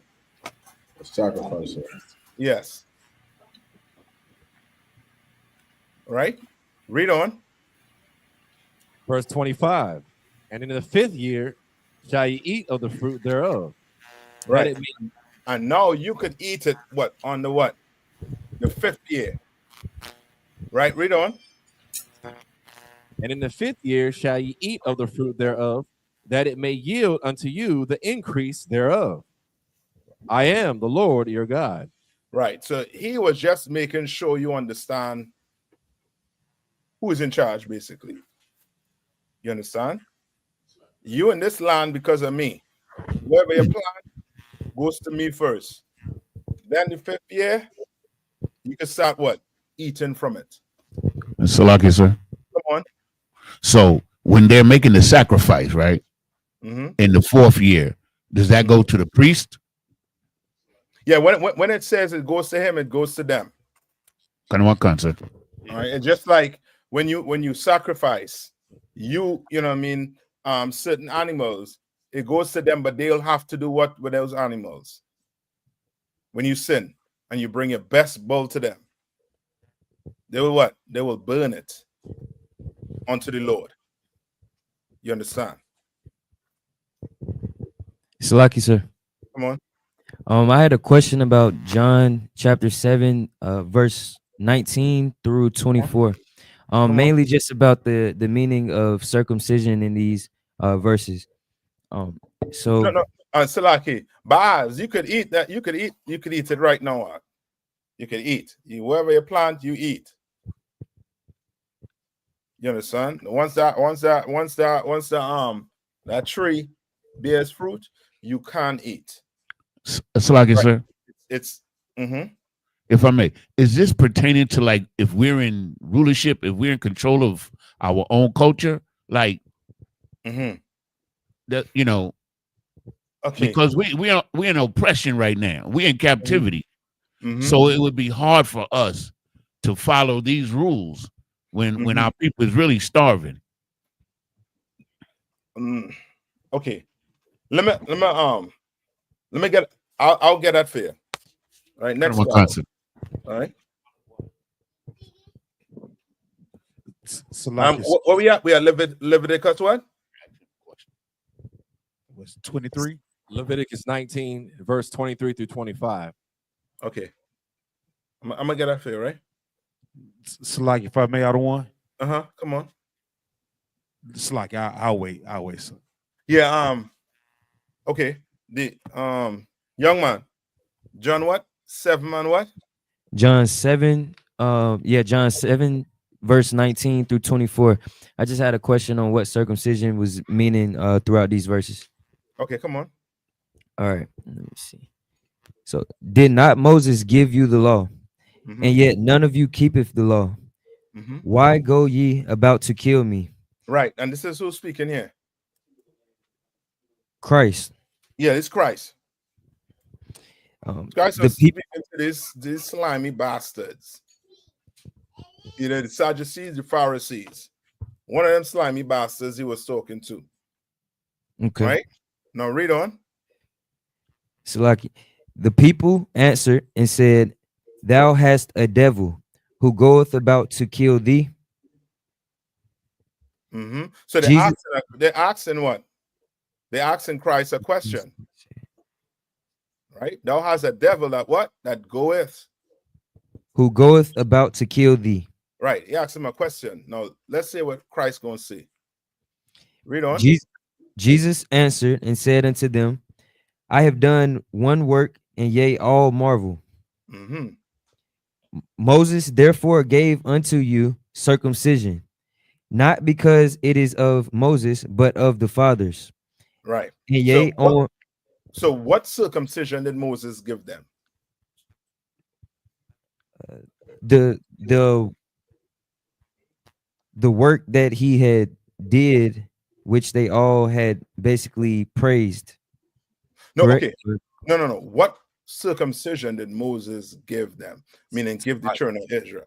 It's like it was the physical sacrifice, sir? No, circumcision. Yeah, it's like it. Physical circumcision. Yes. Come on. So like in flesh. Come on. So in this standpoint, like right here, like what exactly does circumcision mean? That circumcision is the circumcision in the flesh. That's what Christ's talking about. That's what Moses gave them. Right here. So like I said, come on. If I could, so like, I think he asked like the circumcision of their rod, like. Oh, okay. Yes, that is exactly what. It's like the definition in this instance right here, like the literal definition of circumcision right here. Yeah, it's the circumcision of your rod. Oh, okay. Yes, Salakia. I'm saying it. Like I didn't know exactly what they were saying. Like circumcision is, but Salaki toward Yeramat. Okay. Yes, that's a circumcision of the flesh, circumcision of a male child. Okay, I got you now. I got you now. Right. And, so read on. And yea on the Sabbath day circumcise a man. Now one more question right here. Why on the Sabbath day? And why on the Sabbath day? Yep. Okay. He is saying, yea, on the Sabbath day, circumcise a man. Why? Why is he saying on the Sabbath day? Is that because that was the day of rest? Okay, not so much. Okay, you have to know the beef that the people with the Sadducees and Pharisees had with Christ when it comes to the Sabbath. They thought Christ was doing what on the Sabbath? Breaking it, sir. Breaking the law. Now, remember, let's go to the law on circumcision. What does the law on circumcision said? So like I said, Uh-huh.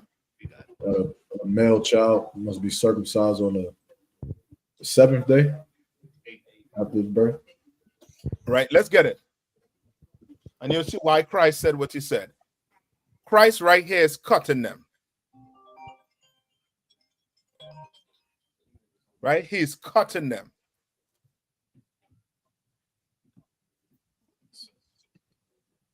So like the other one. Uh-huh. If I may, back to the if I may, back to the previous question that Bahaz had asked about the land and stuff like that. So I know like my grandma and grandfather used to plant a lot, right? So whenever they clear new land off or new areas to plant, they didn't plant automatically. You know what I'm saying? As soon as they cleared it, because you don't know what's in the soil. You have to get a soil time to purify. So you have to keep flipping the soil, fertilizing the soil, watering it, and stuff like that. Because you're giving it time, like letting air get into it and stuff like that, so that it can be able to get nourishment and be able to produce. You know what I'm saying? You ain't just till the soil and then plant. You understand? So I was thinking more so along the lines of the Most High saying, like, whatever you plant is unclean, you know what I'm saying? Or you have to wait that period of time because you have to let all the impurities and everything get out of the soil. Okay, this is not that, but there is a scripture pertaining to you having to rest the land. What you're talking about is the land being rested. All right, but this here is not that what you're talking about. But I'll get it for you all. All right, I'll get this particularly, especially that question Yaniza asks. All right. So like I said, I know it's more along the line of the what you call it again, like albinos, right? Can albinos come to class right today? What kind of say? Yes, they can, because of Christ. You understand? But back then, they would have to what? Seal the congregation. You understand? But today they could come in. What's the correct word for a short person? I want to say the D word, but you know what I'm talking about. But they could come into the congregation right now. Back then, you'd have to wait until that. So I think that's a medical definite. Dwarfism is an actual thing. So I think dwarf is not offensive. Okay, solid. Midget is offensive. Okay, solid. So yeah, those dwarfs, right, could come to class right now. But back then, they couldn't. And this is because of Christ. Because of Christ, brothers who now have heathen mothers, they could come in right now. You understand? But back then, you'd have to wait generations for that to come out.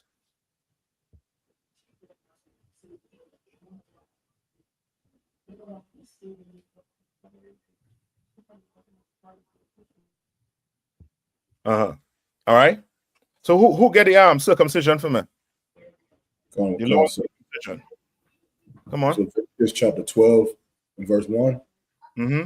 Says, and the Lord spake unto Moses, saying, Speak unto the children of Israel, saying, if a woman have conceived seed and born a man child, then she shall be unclean 7 days, according to the days of the separation.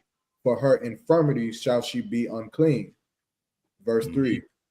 And in the 8th day, Salakia, the flesh of his foreskin shall be circumcised. So now, if that child was born, say, on Thursday, right? Sundown. What would have to happen to that child?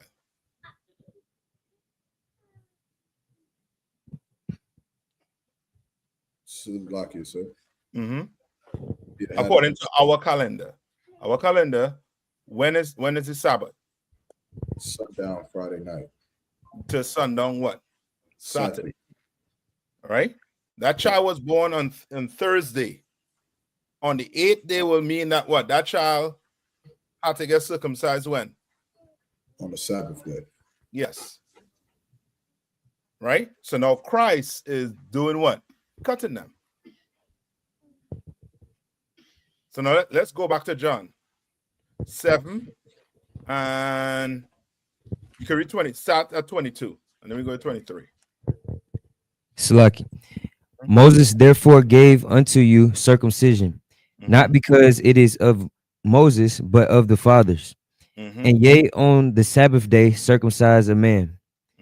If a man on the Sabbath day receive circumcision, that the law of Moses should not be broken. Are ye angry at me? You because understand? So he's asking, are you angry at me for doing what? For keeping the law. Moses should not be broken. Because I have made a man every whit whole on the Sabbath day. Now you gotta give me. What is Christ really cutting them here on? Christ is saying he made everyone, he gave everyone a day for them to become circumcised on that day. No. Okay. You have to okay. This how serious did the Sadducees and Pharisees take the Sabbath? Salaki, not serious at all, sir. No, they did. They did. Took it very serious. They took it very serious. You found doing something, you liable to get stoned. Like it, sir. Come on. They took it like the Jewish man take it today. You can't even turn on a light switch. Basically. You understand? They took it very serious. And now Christ is cutting them, because to do the circumcision, you have to what? Cut the flesh of that baby, which means it's what? It's work. It's work they have to do. So you saying, so Christ is saying what? Read verse 23 again.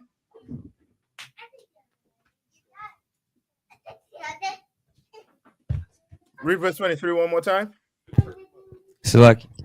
If a man on the Sabbath day receive circumcision, that the law of Moses should not be broken.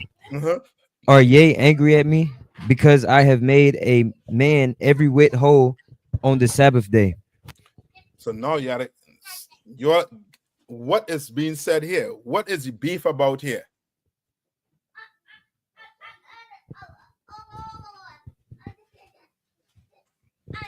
Like I said, come on. Is it because Christ was teaching?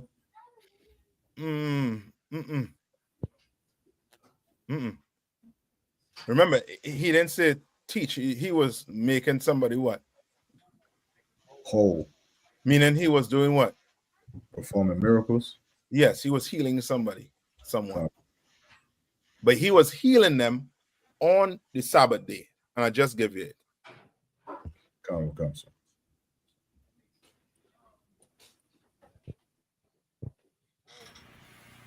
Anybody? Silake, sir, if I may. So, so he was saying the fact that if Moses' law allow you to circumcise on the eighth day, which could be the Sabbath, and you actually did work. How are they accusing him for actually not doing work on the Sabbath when he didn't physically do nothing? He just perform a miracle. He did something. But I mean, he did it. He did something, but it wasn't as work. Like they actually worked on the Sabbath. And you don't want to get caught up with that, because they both work. Both work. What you have, come on, sir. Christ basically that tell them say by them own, you know what I mean? By them own standard, them are do work too. You know That's what I mean? it. So if him do his work, with them do our work. So That is it. He was basically calling them hypocrites. You understand? He was calling them hypocrites because they're doing work. But now when Christ go and heal someone on the Sabbath, you want to accuse him of doing what? Breaking the Sabbath. It's like today, what do these fake Israelite groups say? We're not supposed to be doing what? Work on what? On the Sabbath. You can't have sex. You can't what? You can't eat. Or I should say can't eat. You can't cook. Come. You can't go to camp. Right? These were these fake Israelite groups saying, and this is what the Sadducees and Pharisees was trying to get Christ to do, not work on the Sabbath. But then Christ said what? Give me what Christ says Sabbath. Where he says Sabbath was made for man, not man for the Sabbath. All right. So this circumcision is a circumcision of a male child foreskin being cut. Right? Now, Christ is using this as an example to show these hypocrites that they are actual hypocrites. To show these Israelites, these Sadducees and Pharisees, that they're hypocrites. You are working on the Sabbath. I can't work on the Sabbath too. I can't do it. All right. Who got it for me? So like it says, Mark chapter 2, verse 27. I know. Young man, read verse 24. Whole way at Yerma. Young man, read verse 24. Salaki, sir. Judge not according to the appearance, but judge righteousness. No, judge righteous judgment. That's it. You understand? Christ is cutting them to the core.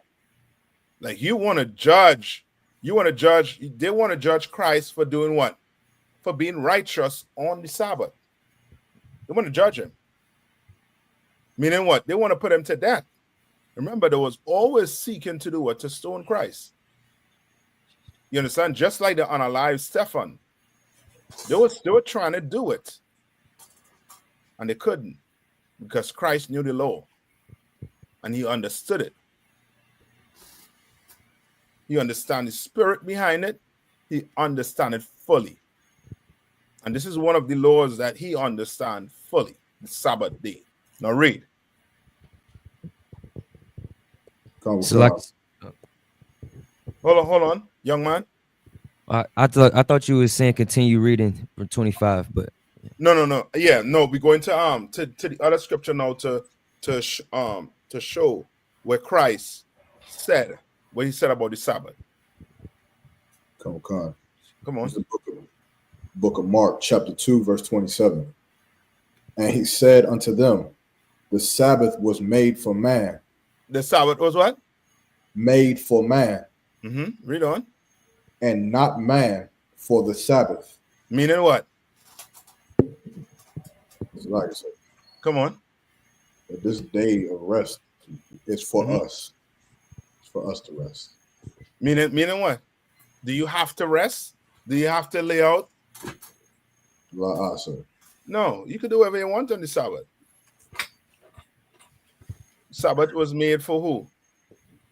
For you. For man. For man. Yeah. That don't mean you can't cook. You can't go to the store. You can't, you know what I mean, be in the bedroom with your woman.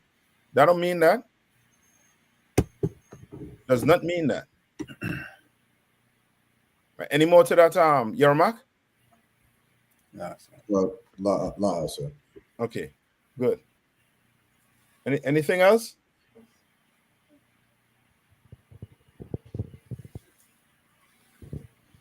If not, let's go to Ecclesiasticus 41 and 11. Ecclesiasticus 41 and 11.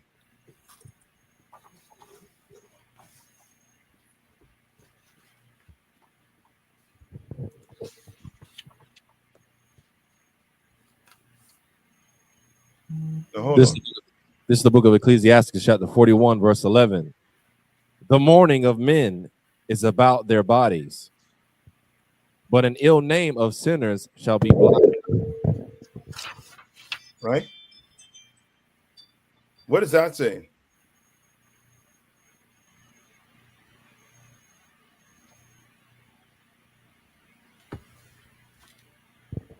Slag it, sir. Mm-hmm. It's just saying that when men die, we mourn them, we think about them, but remember them. Mm-hmm. But a sinner, you know what I'm saying, that's somebody you forget about, you don't even regard. That's it, basically. You understand? An ill name is somebody who has what? A bad reputation. You remember that person. But you remember that brother. You understand? You remember that brother that warred with you. Slag it, sir. Come on. There was a precept that you called for earlier. It was Ecclesiasticus chapter 39 and 1. Oh yeah. Come on. This is the book of Ecclesiasticus, chapter 39, verse 1. No, hold on. Hold on, Silaki. Let him finish, sir. Who was reading 11? Who just read it? I was, sir. Read verse 12. Comic-Con. Verse 12. Have regard to thy name, for that shall continue with thee above 1,000 great treasures of gold. You understand? Have regard to your name, man. You don't be on the internet talking against this truth, speaking ill against this truth. Man or woman, you don't be on the internet doing these things. You understand? You don't want to do that. You don't want to be in here and somebody, always have to take you to counsel because you don't, your integrity is, is about this much. Your morals are about this much. You understand? You want to have regard for your name. You understand? It have protocols in the school. What should you do? It's like it, sir. Come on. Follow them. Follow them. Let's follow them. You understand? Just follow it. The laws in these Bibles you're supposed to follow. Just follow it. You're having problems, following it. You're having issues. Pick the phone up and call somebody, man. You're going to help each other in this. Read on. Verse 13. No, sorry. Now we go to no, yeah, you can read 13. Sorry. Go down, read 13. Comic-Con. A good life hath few. Salakia, a good life hath but few days. Right, a good life have but few days. You're here for a short time, Anakwa. For a real short time. Read on. But a good name endureth forever. You want them, when you pass one act, you want to have what? What you want to have? You want to have, come on. I was going to say a good reputation, sir. Yeah, but what you want when you pass on, you want kids to be called Nayathaq. Come on. You want young boys, you want young fathers calling their sons Nayathaq. You understand? Come on, sir. Your woman, you want, daughters being called by your name. You understand? Because of your good reputation that you left behind. Right? Read on. Verse 14. My children. I think that's it. That's it on that. Let's go to the other one. Ecclesiasticus 39. Come on. It's the book of Ecclesiasticus, chapter 39, verse 1. But he that giveth his mind to the law of the Most High and is occupied in meditation thereof will seek out the wisdom of all the ancient and be occupied in prophecies. Right? What is that saying? So, like I said, Come on. a man that is actually seeking the Lord, he's gonna stick to this law. His mind gonna be what? Occupied with Kind it. of sir. You understand? When you first walk in that door, you didn't know eating pork was a sin, but you learned. And you start doing what you start learning what to do, what not to do. And you start seeking more and more. And you start doing what? Behaving like who? Like Moses. Like all the men of the past, like Christ behaved. You understand? You start occupying your mind with what? With this Bible, with this truth. Right? Read on. Come on. Verse 2. He will keep the sayings of the renowned men. And where subtle parables are, he will be there also. Yeah, you'll be in class. You'll be in class learning these parables Christ spoke about. You learning things a Christian spend 30 years in the Christian church and not even, he don't even know the parable. With that parable of the prodigal son. You ask any Christian about that parable, they do not know what that means. They have no clue what it means. But you do. You do because you're in class. You in the Israelite School of Universal Practical Knowledge. That's right. Read. Come, verse 3. He will seek out the secrets of the grave sentences and the conversant Salakia in dark parables. Right? He'll be able to what? Break down these dark parables for you. Be able to break these parables for you. The Christian church say what? Christ loved everybody. But when you read Luke, Matthew, these books, you clearly see what? Christ don't love everybody. Christ loves his people. And then there's people of his people he don't even want to hear. He don't want them to understand these dark parables. Read on. Come, verse 4. He shall serve among great men and appear before princes. Like these generals, like Commander YAHANNA, and these generals and these captains and these officers, these troopers, you're going to be what? You're going to do what? Salakia. He shall serve among great men and appear before princes. Yes. Read on. He will travel through strange countries. For he hath tried the good and the evil among men. You understand? Like you'll be going to different cities. You'll be going to different countries. And you'll be seeking what? Righteous men. You'll be seeking them out. You're going to be trying the good and the evil among men, and you're going to take the one that's what? That is righteous. You understand? Read. Come on, verse 5. He will give his heart to resort early to the Lord that made him, and will pray before the Most High, and will open his mouth in prayer and make supplication for his sins. You understand? This is somebody who is doing what? This brother here is doing what? He's seeking a what?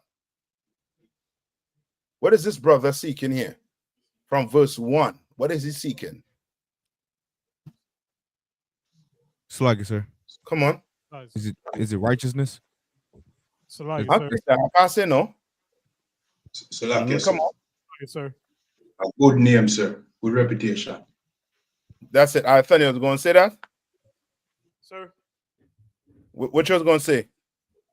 Oh, so like I was gonna say, he's seeking out wisdom and upholding his reputation. Yes, you correct too. All you are correct, but are looking for that reputation. He is seeking a good reputation. That's what you're looking out for. You understand? You come in here, you're going to have to do what? You're going to have to change. You can't come in here Joe Blow and stay as Joe Blow. You understand? You can't come in here like Joe Grind and stay at Joe Grind. That ain't going to work in here. You understand? Right? Now carry me to Proverbs 20 and 11. Proverbs 20 and 11.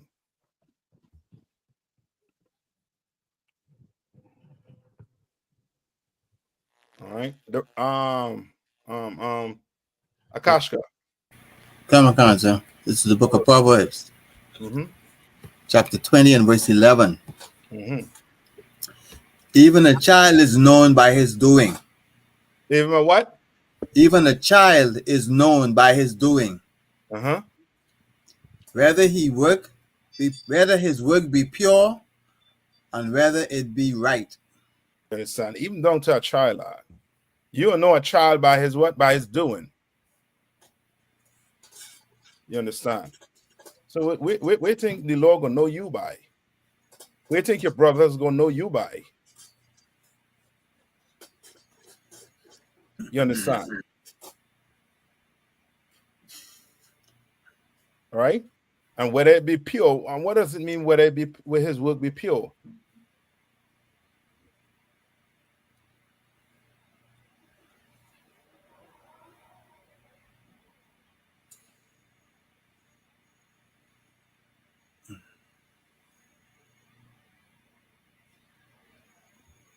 So like I said, I mean, yeah, pure meaning that, I mean, no kind of deceit, no double-mindedness, just it is what it is, just pure.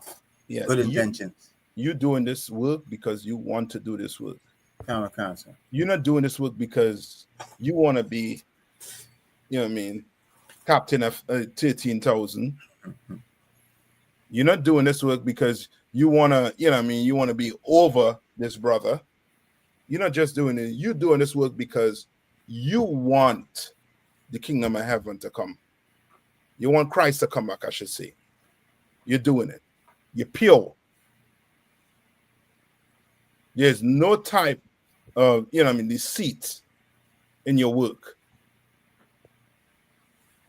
You're not just doing it just to get recognition every time you do it.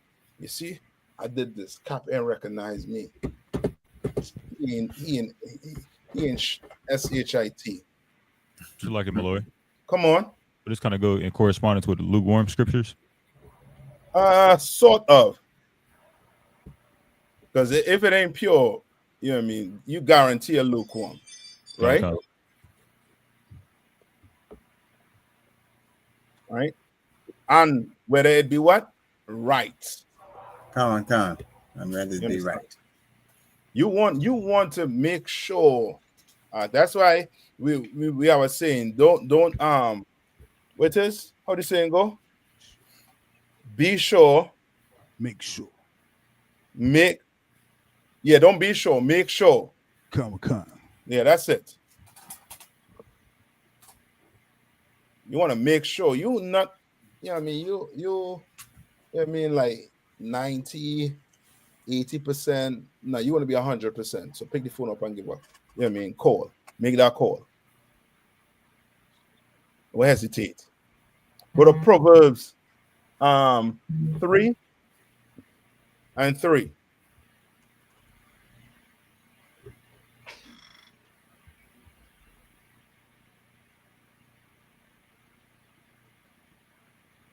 So this is the book of Proverbs, chapter 3, verse 3. For let not mercy and truth forsake thee. Bind them about thy neck. Right? What? Let not mercy and truth forsake thee. Right. Let not mercy and what? The truth forsake thee. Don't let it forsake thee. Don't turn on this truth because it don't conform to your lifestyle. Because you don't get checked. And because you're so damn proud, you leave. And now you're talking ill. Let not what? Mercy and truth forsake thee. What's the mercy?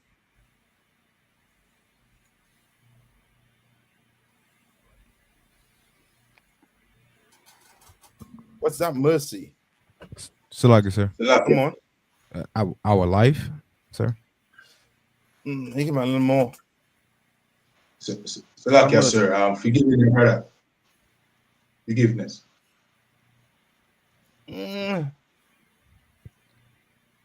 I'll take that. All right. All right, so read one more time. Come on. This is the book of Proverbs chapter 3 and verse 3. Let not mercy and truth forsake thee. Right, and not mercy could also be the reason why you sitting in this chair, in those chairs. And where that mercy come from? The Lord, sir. The Lord. He had mercy on us. So we what? We sitting in these chairs. So like, sir. Come on. So like I was gonna say, you know, like the Most High showed us mercy, you know, because with the things we done in our past life, you know what I'm saying? I'm sure all of us, you know, were supposed to be unalive at some point. You know what I'm saying? But the Lord showed us mercy and allowed us to come into this truth. And every time we step in this class and teach these classes or go out there and feed our people or go to camp and teach our people, you understand, we showing that same mercy back because we know that we didn't deserve it. Yes, that's correct. So it's telling you, it's basically telling you, don't let that mercy, leave your heart. Salaki, sir. Come on. Officer Rock. Also, that mercy, I just don't want to forget Yahweh Shah Mashiach is because, you know, the things that were supposed to have been done in our transgression against the law, it was, you know what I'm saying? He was the sacrifice to allow that mercy for us. And so in our hearts, we're supposed to keep Christ in our minds at all times because the things that are so difficult to be in the truth about, you know what I'm saying, like keeping the laws, wearing dresses or following orders by men above us, those are inconveniences, but yet there was somebody that was inconvenienced way more than any inconvenience that we could have on this earth, and that was Christ. You understand? If we remember the torture and the damnation and struggle that he went through, that they put him through from the Roman government, what they put him through, and putting him on the cross and belittling this man, the greatest man on earth who never sinned. If we actually put him first, we would minimize all the complaints we have about our selfish life and all our creature comforts and things we don't have on this earth. You know what I'm saying? So I just want to make sure that we keep that in mind. It's from the Most High, but it's through Christ that we get this mercy. Salakia, sir. That's right. That's right. Salakia, sir. Come on, sis. I just wanted to add to that comment that you made before when you were saying like you have to want to be in here, because I think it's really important for sisters to understand that you have to want to be in here separate from just pleasing your husband. You have to want to do the work. You have to want to be sisterly, see what you can do for the brothers, because a lot of times it's not really proliferated for the sisters to understand that you have your own walk when we're in the school. And if your husband leaves, you stay. So you're not here to just be with your husband. You're here because you have to be here because you want to be here. That's right. So I just think it's really important that you said that. That's right. And that's the pure. That's you being pure about it. You understand? All right. Now read on. Sir. Bind them about thy neck. Meaning what? Keep it close to you. Keep this truth close to your Aquath. Read. Write them upon the table of thine heart. Meaning keep it up here. Don't leave out like some, old dirty bastard, and then go on the internet and then start to talk ill. Lord is not with that. That's you getting you getting a what? You're going to get a what? By doing that. A bad reputation. Bad reputation. In Ecclesiasticus 10:1.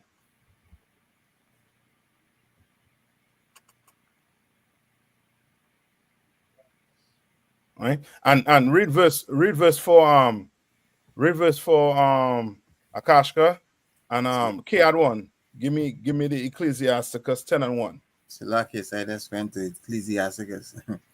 Yeah, just shoot back to the we had to get verse 4 in Proverbs. All right.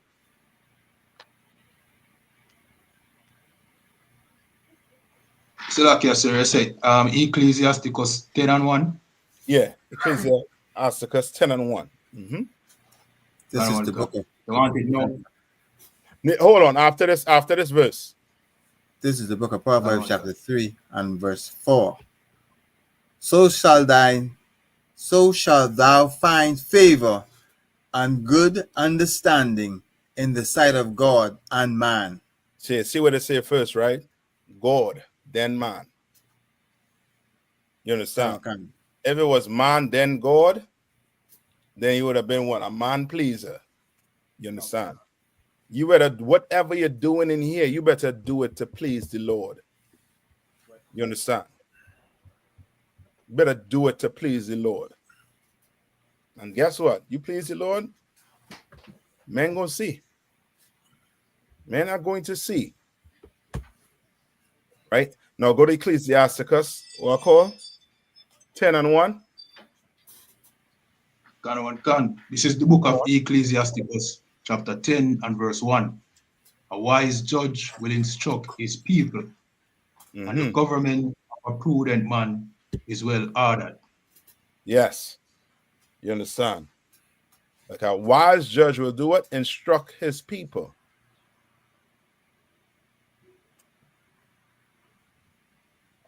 You understand? And if you following, right, you're going to be what? These men going to be what? Well ordered. Right? No, Salakia. He had one. It's Ecclesiastes, I mean to tell you. Salaki. Ecclesiastes 10:1. All right. The Rash, give me Ecclesiasticus 4:25.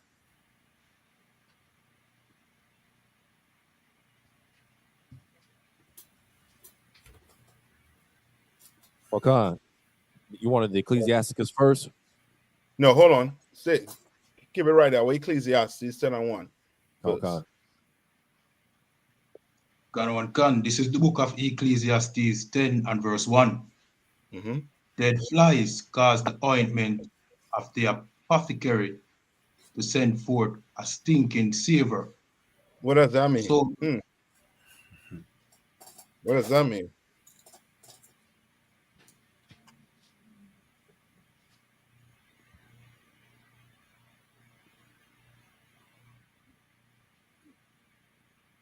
Anybody? Ecclesiastes 10:1.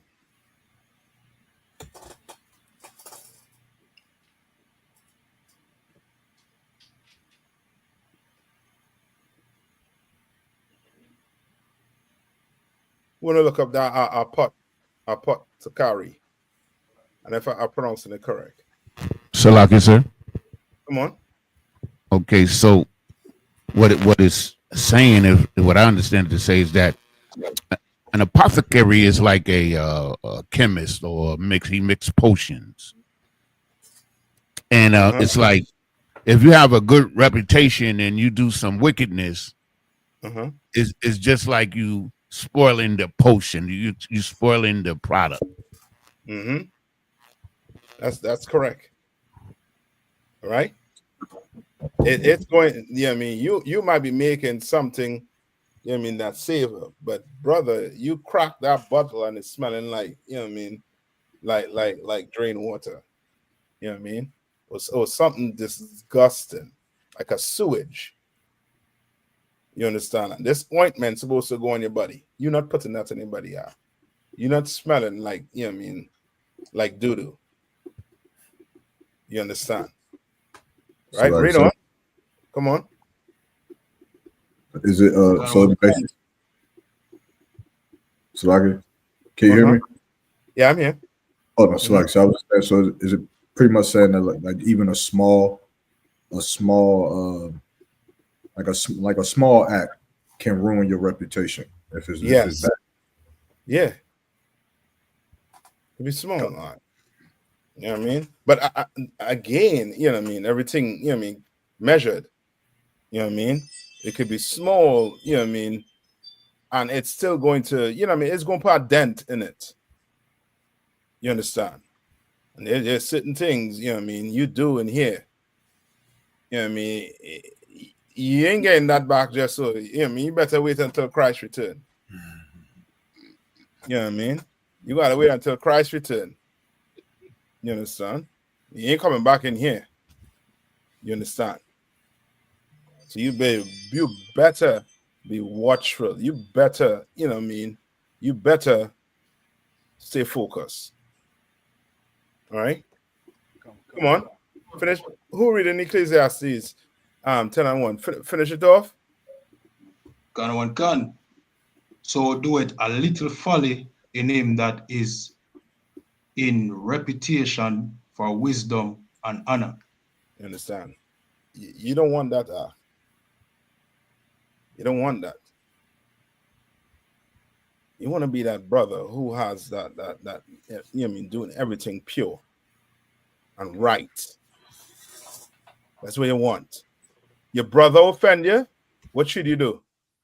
What's the right thing to do? Go to he and they alone. Likewise, sisters. Sister offend you, go to he and they alone. Do the right thing. Right? Read on.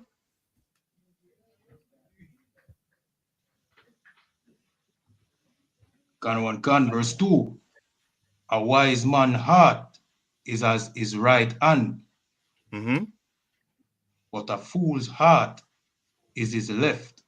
Do you understand? And that just let you know what? You know, like say this is my what? My right hand man. You don't say this is my left hand man. Say this is my right hand man. This, you know what I mean? This man that have, you mean, my back paws. You understand? You don't say left. Well, a fool, his mind, his heart, where? It says left. Where there's what? Nobody. You understand? Hey, Salakia, sir. It's offside rock. Okay, so we when we say go to him and be alone for you know, men and women, but like in relationships, right? Like in marriages, it also I'm sure it also applies, but can you just speak on that as far as is it maybe some wives, maybe some husbands feel like they don't have to go to their wife or go to their husband. They have an issue. They feel like that's just normal relationships. You're supposed to have gripes and beefs and issues and things like that. I just want to know, like, if you could just speak on that, please, Salaki. Okay, it's basically it's the same. You know what I mean? Ain't nothing different with it. You and your, you know what I mean, you with your wife, and you all, you know what I mean, arguing about, you know what I mean, anything. You know what I mean? Sometimes it may call for what? Marriage counsel. And then there's some time when your husband or your wife say, you know what, you offend me. Could you please stop doing what you're doing? Or please stop saying this. And you, being the man, say, nah, I could tell you this. That sister, she could ask for what? Call the camp leader and ask for what? A counsel. Simple. Before it reached to what? To blows. And then guess who coming to knock on the door? Who coming to knock on the door after? Yeah. police coming to knock on that door. So before you get to that, go to he and they alone. It's just like, you know, I mean, a brother offend you. You go to that brother. Your wife offend you. Your husband offend you. You go to he and they alone. Go talk to her. You're a woman. Don't go and tell some other woman what your husband done did that offend you. And then now you have a whole club and talking about, you know what I mean, what you and your husband doing. That's gossiping. You understand? And that is a sin. We don't tolerate that in here. You understand? You have an issue with your husband and you all can't work it out. Sometimes, as I say, it may call for marriage counsel, and the school offers that. And then there's other things where you might feel this is an offense. Then just give a company a call. Give me a call. I'll set the counsel up. So like, so, At the end of all of this, we're gonna love each other. You understand? We don't bicker and fight. We don't act like alley cats at home, and then come to the school and then act one way. You're gonna act how you acting in school, how you acting where? At home. Damn right. Don't be a hypocrite. Don't be all nice at the school, and then when you get home, you know what I mean, you take that clothes off, it's like you transform into, you know what I mean, like, what's that story, Jekyll and Hyde? You turn into Jekyll as soon as they reach home. Hey, mother effer, this, I saw how you was watching such and such. And you all start going at it like two alley cats. No, we're So gonna like- stop that. Come on. it's like, if I may, add to what you're saying too, you know, and don't be like, you know what I'm saying, like Sakari, where sisters or brothers is scared to go to counsel or reach out to camp leaders and stuff like that and get counsel, because we see how that worked out for them, and we're not trying to have that in here. Yeah. You walk in on your husband and you have on, you know what I mean, some Victoria's Secrets, you better come and run and tell. You understand? We don't play that in here. You understand? That's beyond going to he and they alone. God. You understand? That whole peg and kit, that's beyond going to he and they alone. You better run and tell. All right? I hope, you know what I mean, that was, you know what I mean, good day. Yes. Like, come on. With that being said, if there's some gray area there with the sister, right? Like, if the situation is the brother says, "Babe, I want to try this," and now we know that shit crazy, but if she says, "Nah, that's crazy," and you know, why would you want to do that? And then if that brother then says, "You know what, you're right," I don't even know why I asked that. I need to check myself. Should she still go and call counsel on the brother, even suggesting something like that? Okay, yeah. Tell what is the suggestion? Oh, getting pegged, like Sakari. Oh yeah, make that call. God. Is that a thing? Don't let no. Yeah, I mean, you better not be trying to, you know what I mean, say, let's try this. I mean, it's as I say, your reputation, you know what I mean, your reputation don't just go by, you know what I mean, how you look, you know what I mean, is what you're doing, what you're saying, what coming out your mouth. You understand? That's why we watch how we speak to each other in here. We don't just tell a man below us because he below us, you know what I mean, to go do what? Hey, brother, just go sweep the school. Go clean the toilet, brother. Hey, such and such. You know what I mean? Go outside and take the trash outside. No, we don't talk to each other. It's like, hey, brother, could you know what I mean, take the trash out? It's like, hey, brother, could you you know what I mean, help me, you know what I mean, clean the school? We're gonna be polite to each other. That's right. We're gonna be kind to each other. That's right. Son. Come on. So like, my lord, if I may, and like what also Mark just asked, you know what I'm saying? Like, if a brother or sister say some crazy off the wall stuff, man, you better report it. You know what I'm saying? Just go ahead and report it, because like if it's not reported, that brother or that sister that's asking that crazy stuff just gonna find somebody else that's gonna actually do it. You know what I'm saying? They're just gonna find somebody else because I can't go to Austin Yermont. That's a risk. He gonna tell. They're just gonna find somebody else that's weak enough to do it. All right. And just know, you know what I mean, you had to know, you know what I mean, your partner. You know what I mean, you're in a relationship with that person. You know what I mean? I don't know how you all, you know what I mean, get down. Meaning, you know what I mean, certain jokes, you know what I mean, you all might be making, you know what I mean, but you will know. You know what I mean? You all know. You understand? You will know. All right. Give me the Ecclesiasticus 4:25. It's the book of Ecclesiasticus, chapter 4, verse 25. In no wise speak against the truth, but be abashed of the error of thine ignorance. Say that one more time. In no wise speak against the truth. Right, don't speak against this truth, man. I'll get a bad reputation. You know what I mean? You'll have brothers thinking, you know what I mean, coming up ways to deal with you behind.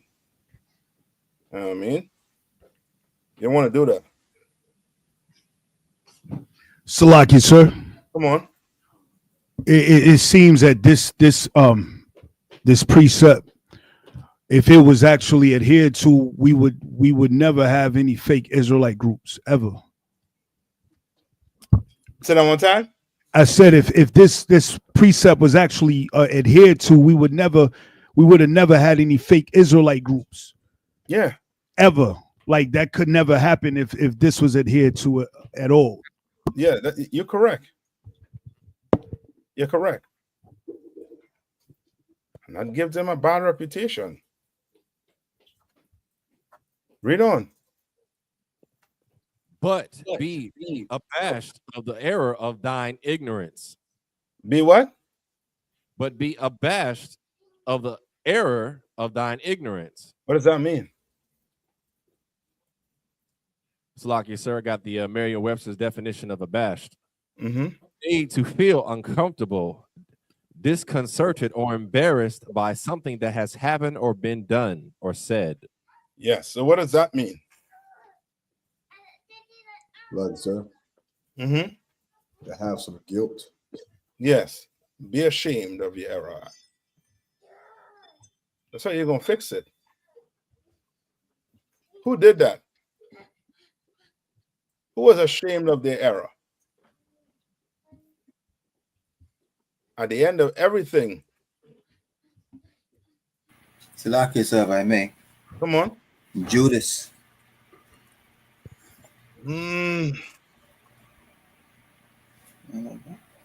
Okay. Yeah, but. Salaki. Salaki, sir. So you said shame of the error. Mm-hmm. Adam.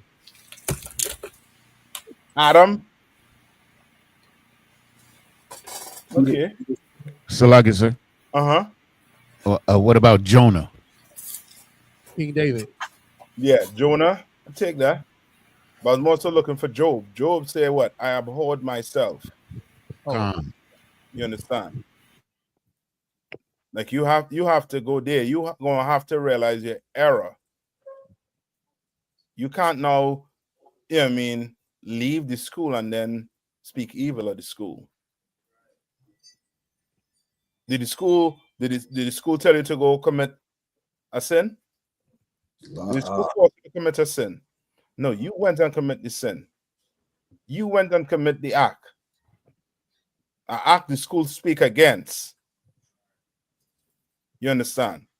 You left the truth because of some counsel you wasn't fine with,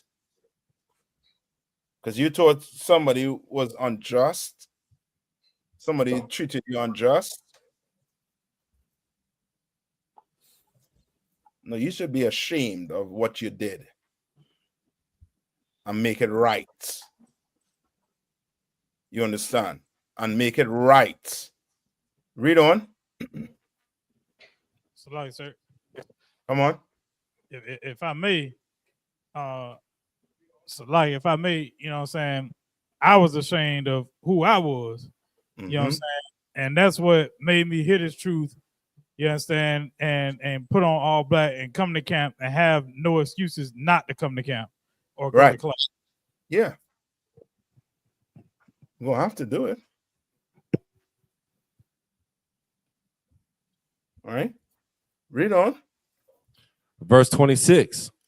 Be not ashamed to confess thy sins. Right. It didn't say it to who? To the Pope.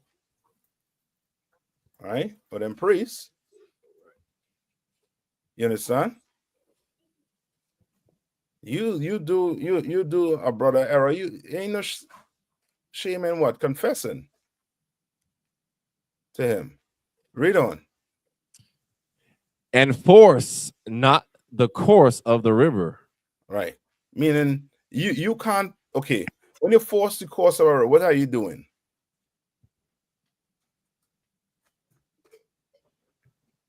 So like I said, come on. It's like you going along with the downhill spiral. Like, no, it says, enforce not the course of the river. Slug, sir. Come on.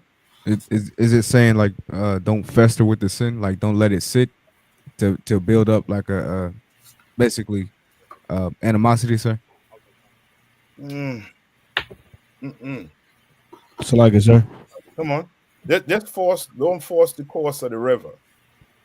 Would Come on.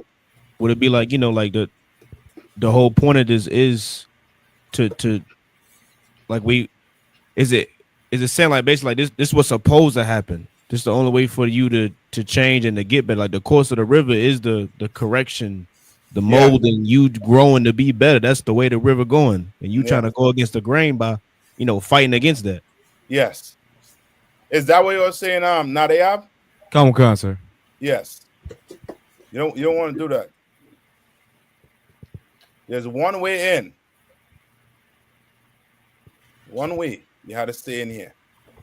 You can't force that course to know. You want to change the way things is. You want to go commit the sin and then want us to what? To accept you? No. That ain't gonna happen in here. That is not going to happen in here. You commit adultery or you out. Don't force the course. Don't force the course at all. Don't force it. You do something. Right? You do some evil in here, you better not force it.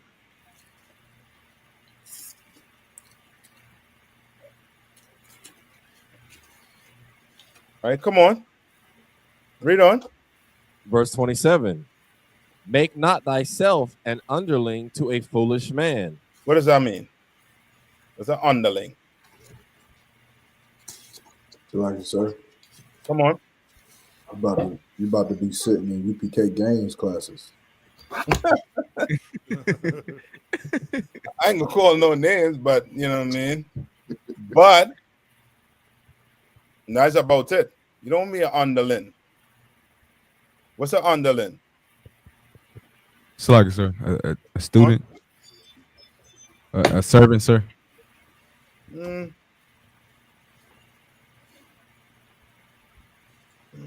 I'll take that.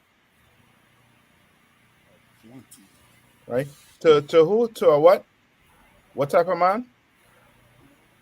Foolish man. To a foolish man. A man who is what? Not in the truth.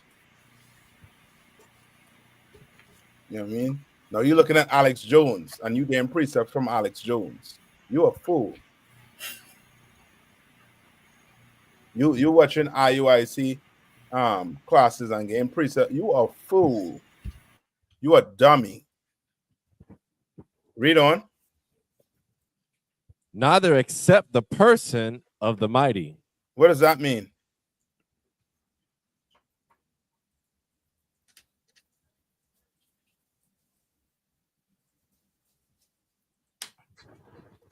So like I said, sir. Come on.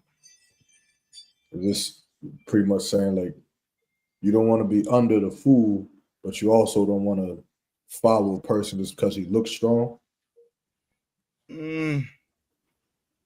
Okay.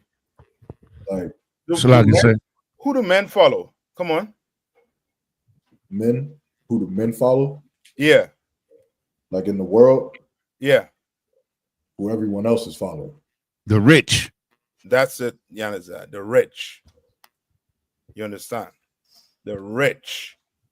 So if I may, come on. No, so like I said, if I may, sir, I was going to say this is like a respect of persons type of situation here. Yes. Right? Now it could be twofold too. You know what I mean? Some of us look at the mighty man and think, well, yeah, he's strong, he will be in the truth. No, brother. Lord don't go by strength. Don't. You know what I mean? He didn't pick King David because he was the strongest of them all. Why he picked David? Because of his heart, sir. Yeah. David had courage. You understand? David wasn't, you know what I mean, that, you know what I mean, mighty, that strong man. You understand? But of course, it's speaking about the rich, but nonetheless, you can use it as that too. All right? Read on. Neither accept the person of the mighty. Verse 28. Strive for the truth unto death. What? Strive for the truth unto death. Strive for the truth unto what? Unto death. When you go to Camp Ark, you know what I mean? Where you live, let's make your peace with the Lord, Ark. You understand? You get up in the morning, make your peace with the Lord. You're going to strive for the truth unto what? Unto death. And I'll read on. And the Lord shall fight for thee. And the what? And the Lord shall fight for thee. The Lord is going to fight for you. He's going to fight for you. These devils think they could oppress us for the rest of their life. They have something coming their way. Call a black man by the name of Jesus Christ. That's right. You understand? And all you have to do is stay the course. Stay the course of that river. Stay on that path. That's all you have to do. Sister, stay on that path. You understand? All right. I know we're up on the time. Let's go to one more. All right, just to make sure we understand this also. Go to Revelation 12 and 19.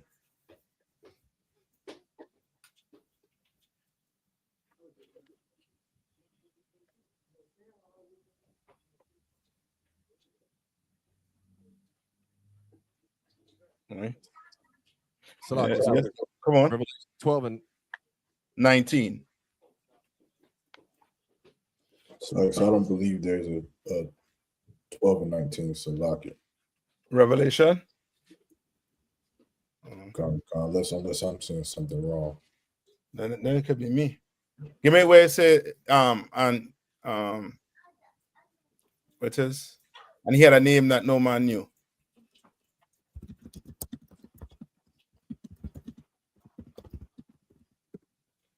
So I guess Revelations 19 and 12. Yeah, okay. Slacky. I'm all the way, you know what I mean, perfect. Slacky. 19 and what? 19 and 12, sir. And 12. Come on. It's the book of Revelations, chapter 19 and verse 12. His eyes were as a flame of fire. And on his head were many crowns. And on his head was what? Were many crowns. You understand? Christ coming back to what? take all these kingdoms. Come back and take all these kingdoms. All of them. You understand? Right? Read on. And he had a name written that no man knew but he himself. Right? A name that no man knew. What's that? What is that he talking about?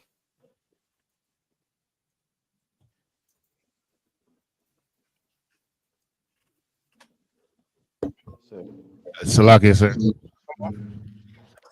Salaki, sir, if I may. Mm-hmm. Okay, so we talking about reputations. Mm-hmm. So, like in Christ's example, it's like he's done so much. We don't even know all the things that he was capable of doing. That's it, Yanis. Leave it right there. Leave it right there, Yanis. That's it. Give me John 21 and 25. That's it. All right. He had a reputation. Like, remember, Christ used to heal people and tell them what? Yeah, don't tell nobody. So you can imagine how much miracles he did. So like you said, whenever you're ready for the scripture, I got it. Go ahead. Come on. This is the book of John, chapter 21 and verse 25. Mm-hmm. And there are also many other things which Jesus did, the which, if they should be written, every one, I suppose that even the world itself could not contain the books that should be written. Amen. That's it, Yanaza. You understand? He had a reputation that no man knew because, brother, if they was to write it down, there ain't no books gonna be able to hold all the miracles this man done did. Christ done did. A black man by the name of Jesus Christ done did. All right. So with that, any question before I let you all out? And if not, I'm gonna pass the class to priest and officer Darashamat.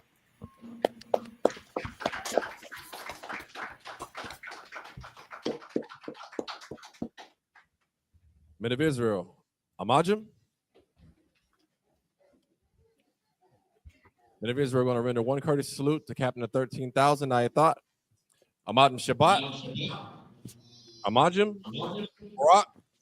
Yahweh Bashim Yahweh Hashem Yashai Brakathum. Yadamata. Sar, meaning turn and face the sisters. Sisters, Amajim. Men of Israel are going to render one courteous salute to the sisters. Amadim Shabbat. Amajim. Barak. Yahweh Shemar.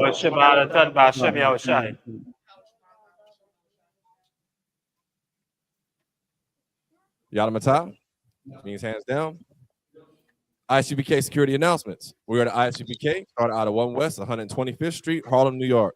Rule for new brother and sister. When a new brother or sister comes into the school, they are off limits for 6 months. They are to be saluted only. They are here to shed themselves of the world. If they need transportation, the teacher will arrange it. After 6 months, if a brother or sister has an interest in a particular person, he or she must get permission from the head to speak to a brother or sister.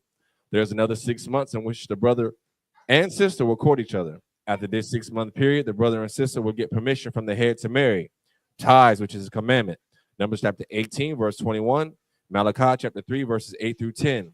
Means tenth in the Hebrew, ma'ashra. 10% of every penny of any increase the Lord gives you, give to the treasury department or teacher. Priest fund, free will offering for priests, not mandatory. Whatsoever amount you would like. Upcoming holy convocations. We are in the Feast of First Fruits, started after the Sabbath of unleavened bread. Count 50 days. The closing is June 8th. If anyone wants to be a trooper in the school, start wearing all black, boots, shirt, pants, headband, and scarf. And with that, class is dismissed.